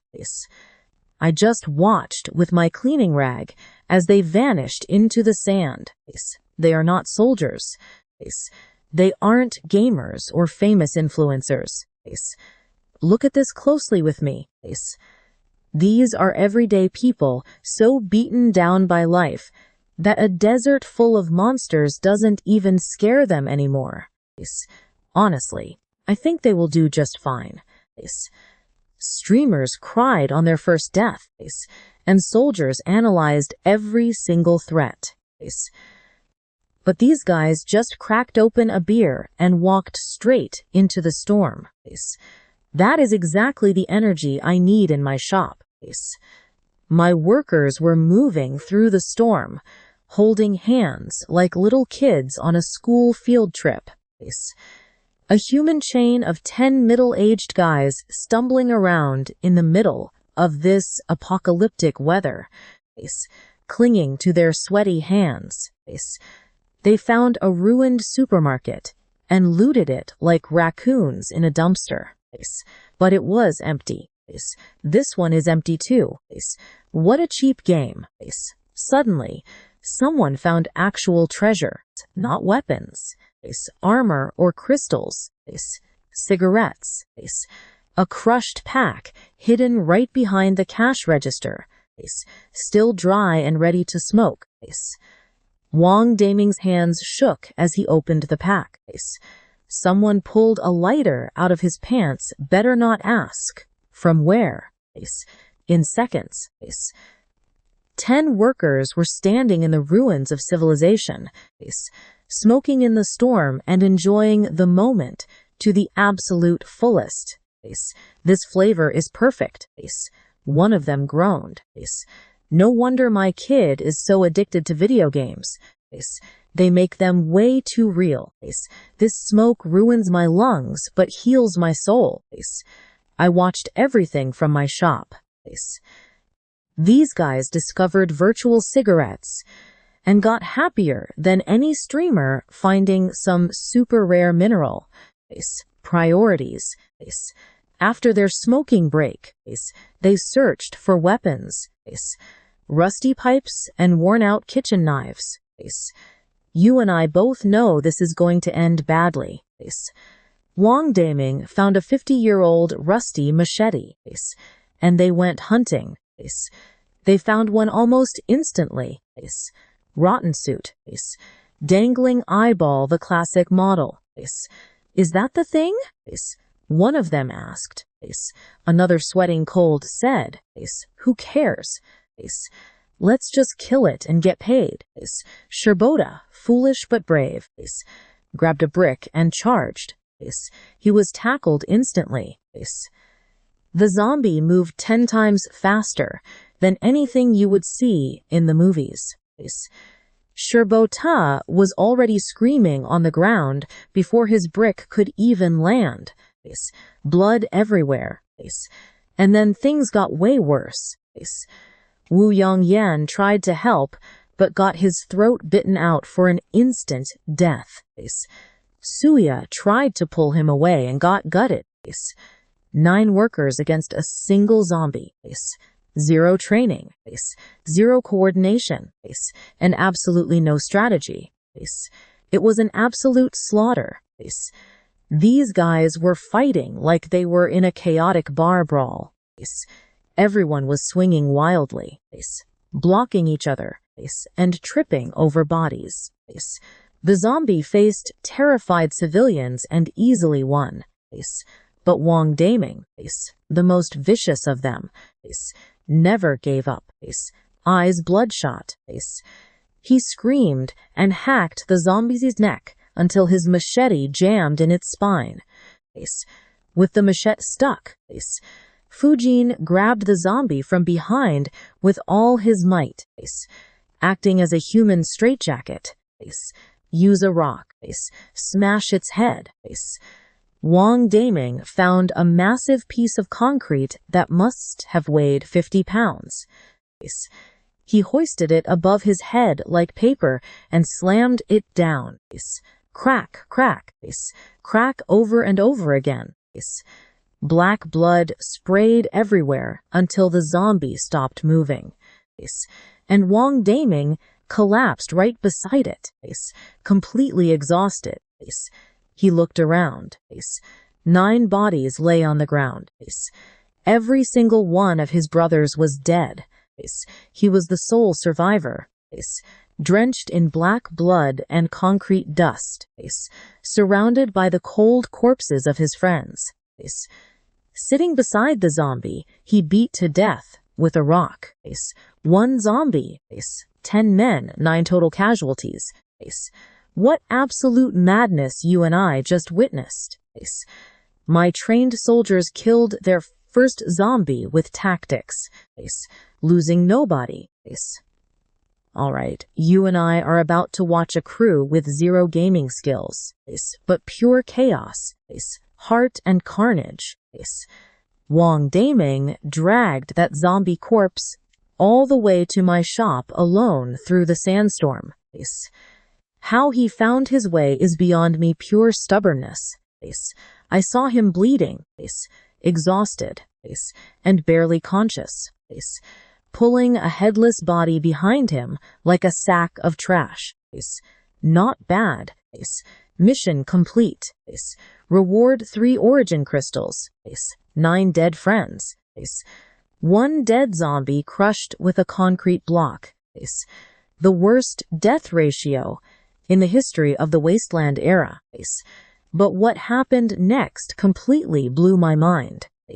Back in the real world, the dead workers woke up screaming and clutching their necks, clutching their stomachs, falling off their bunks.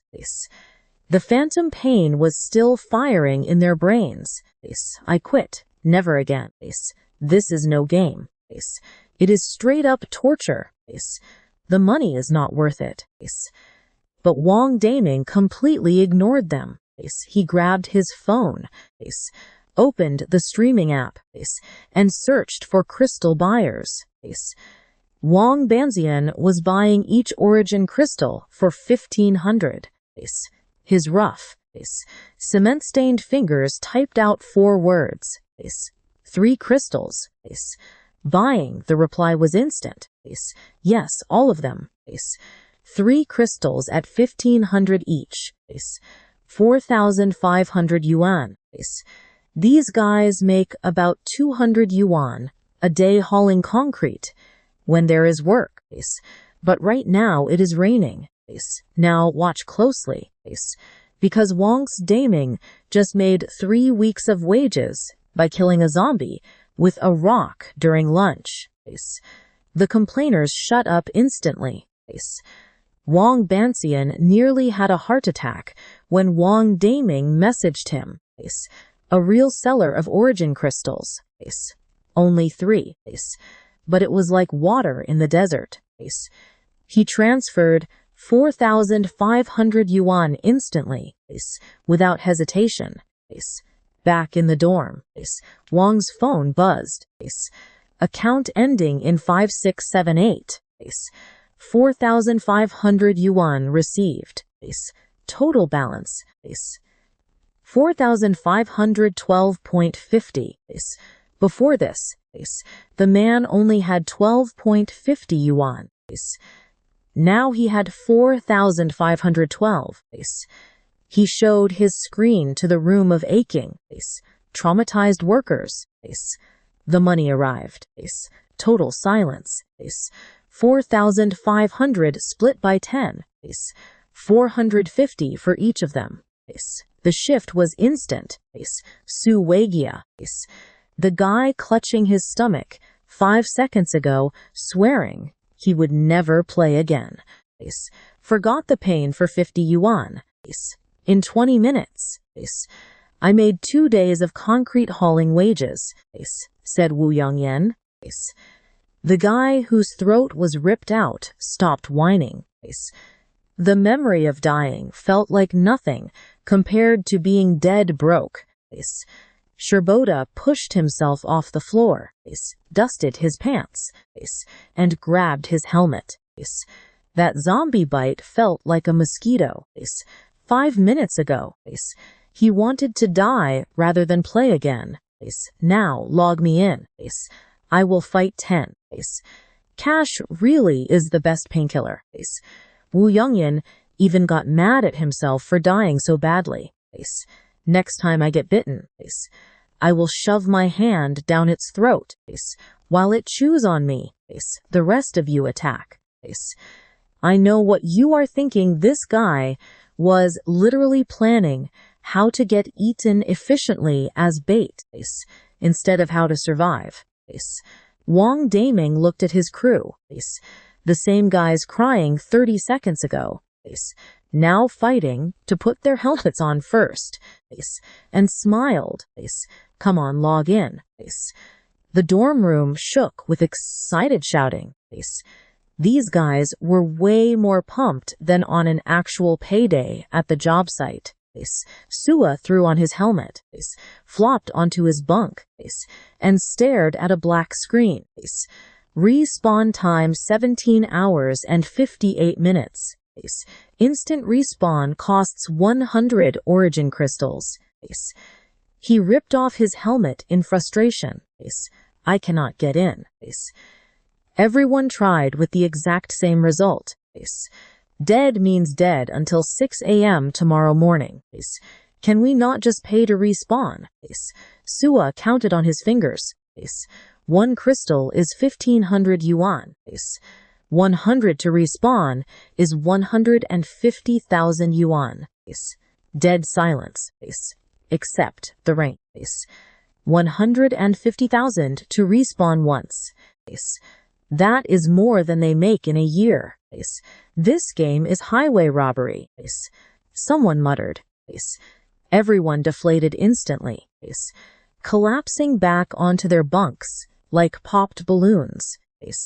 Everyone except Wang Daming, because he did not die. He was the sole survivor and was still in the game. And what did he do with this huge advantage?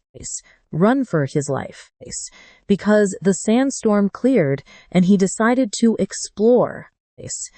About 45 seconds later, he ran into a 20-meter black python with metallic scales and a mouth the size of a bathtub. Black cloud python. Combat power 319. Wang Daming was sitting at less than 10. He was not about to fight that thing. He did not even consider challenging it. He just ran, legs burning and lungs on fire, with the snake so close its saliva practically scorched his skin. He tripped, obviously, over a bone sticking out of the dirt, plunging face first, his knees screaming in agony. The snake loomed over him, jaws wide, its shadow blocking the sky. Dead meat. Definitely. But his hand grabbed the bone he tripped on. A desperate last move. Damaged mutated bone. Class C worth 11 crystals. Trust me, you and I are going to watch this change everything. All right, you and I are about to see how 16,500 yuan turns our main character into a financial genius. He was literally about to die. If he dropped that bone, 16,000 yuan was gone. The snake's jaws were closing in, burning his face. Recycle, he screamed mentally. Boom, 11 origin crystals secured. Then the snake swallowed him whole. But those precious crystals were already safe in his account. His final act before dying wasn't screaming or praying, it was literally just making a bank transfer. He stared death in the face and said, "Hold on, let me deposit this first." True worker priorities. Watching all this drama from my shop, I noticed something amazing. Professional soldiers fight with absolute precision. Streamers fight for clout, but these workers fight out of pure desperation, and that grit is unstoppable. These guys would fight zombies barehanded for just 450 yuan. They would literally plan their 10 deaths to help the Isle team, making trades while getting eaten alive. My shop doesn't just sell weapons. It sells hope to people who had absolutely nothing left. Now watch closely, because hope is priceless. Wang Daming woke up after getting eaten and just started laughing. His crew thought he lost his mind. Fiero, you good? Did that giant snake break your brain? I got 11 crystals right before dying, he whispered. At today's rates, that's 16,500 yuan. The room went dead silent. These guys usually earn only 200 yuan a day carrying cement under the burning sun. And Wang Daming just made 3 months' salary by tripping over a bone and getting eaten by a monster. Wait, what? How? He explained he ran into a giant python, found a glowing bone, and instantly recycled it. 0.3 seconds before getting eaten. Talk about a last-second trade. Not even death stopped him. Now let's pause. Because these exhausted workers did something that surprised me. They refused their share. That cash is yours. Firo, we only helped take down the zombie. The split was fair. But you earned this yourself. We won't take a single yuan. Real worker honor. They would battle zombies for pocket change. But they'd never steal a dime they didn't earn. Don't worry about it. My brothers. Wang Daming smiled. Our good days are only just beginning. The room buzzed as they planned tomorrow's strategy. Everyone far too hyped up to sleep, dreaming of fortunes made from hunting zombies. Suddenly, reality crashed in as their iron door got kicked open. Freezing wind and rain poured in. There stood their boss, in a black raincoat, sporting a massive belly, blinding them with his flashlight. It was Foreman Zhang Boppy. Get up, lazy dogs. The cement is here. Unload the truck. Nobody moved. Are you deaf? Move if you want your pay today. He kicked the bunk, dragging Suya to the floor. Move. Any project delays come out of your pockets. You lazy pigs. Get out into the rain. And no, there are no raincoats for you. That cheapskate wouldn't even buy them cheap ponchos. Usually, they'd swallow their pride and take it. Because their families depended on it. They had no other option. But today, they had origin crystals in their accounts and a game that paid way better than construction. Wang Daming stood up, looming over the boss like a giant wall of muscle, and kicked him hard from behind. The foreman hit the dirt like a heavy sack of wet cement. Daming pinned him down and lost his mind. You think we are your damn dogs, huh? Say that again and watch what happens.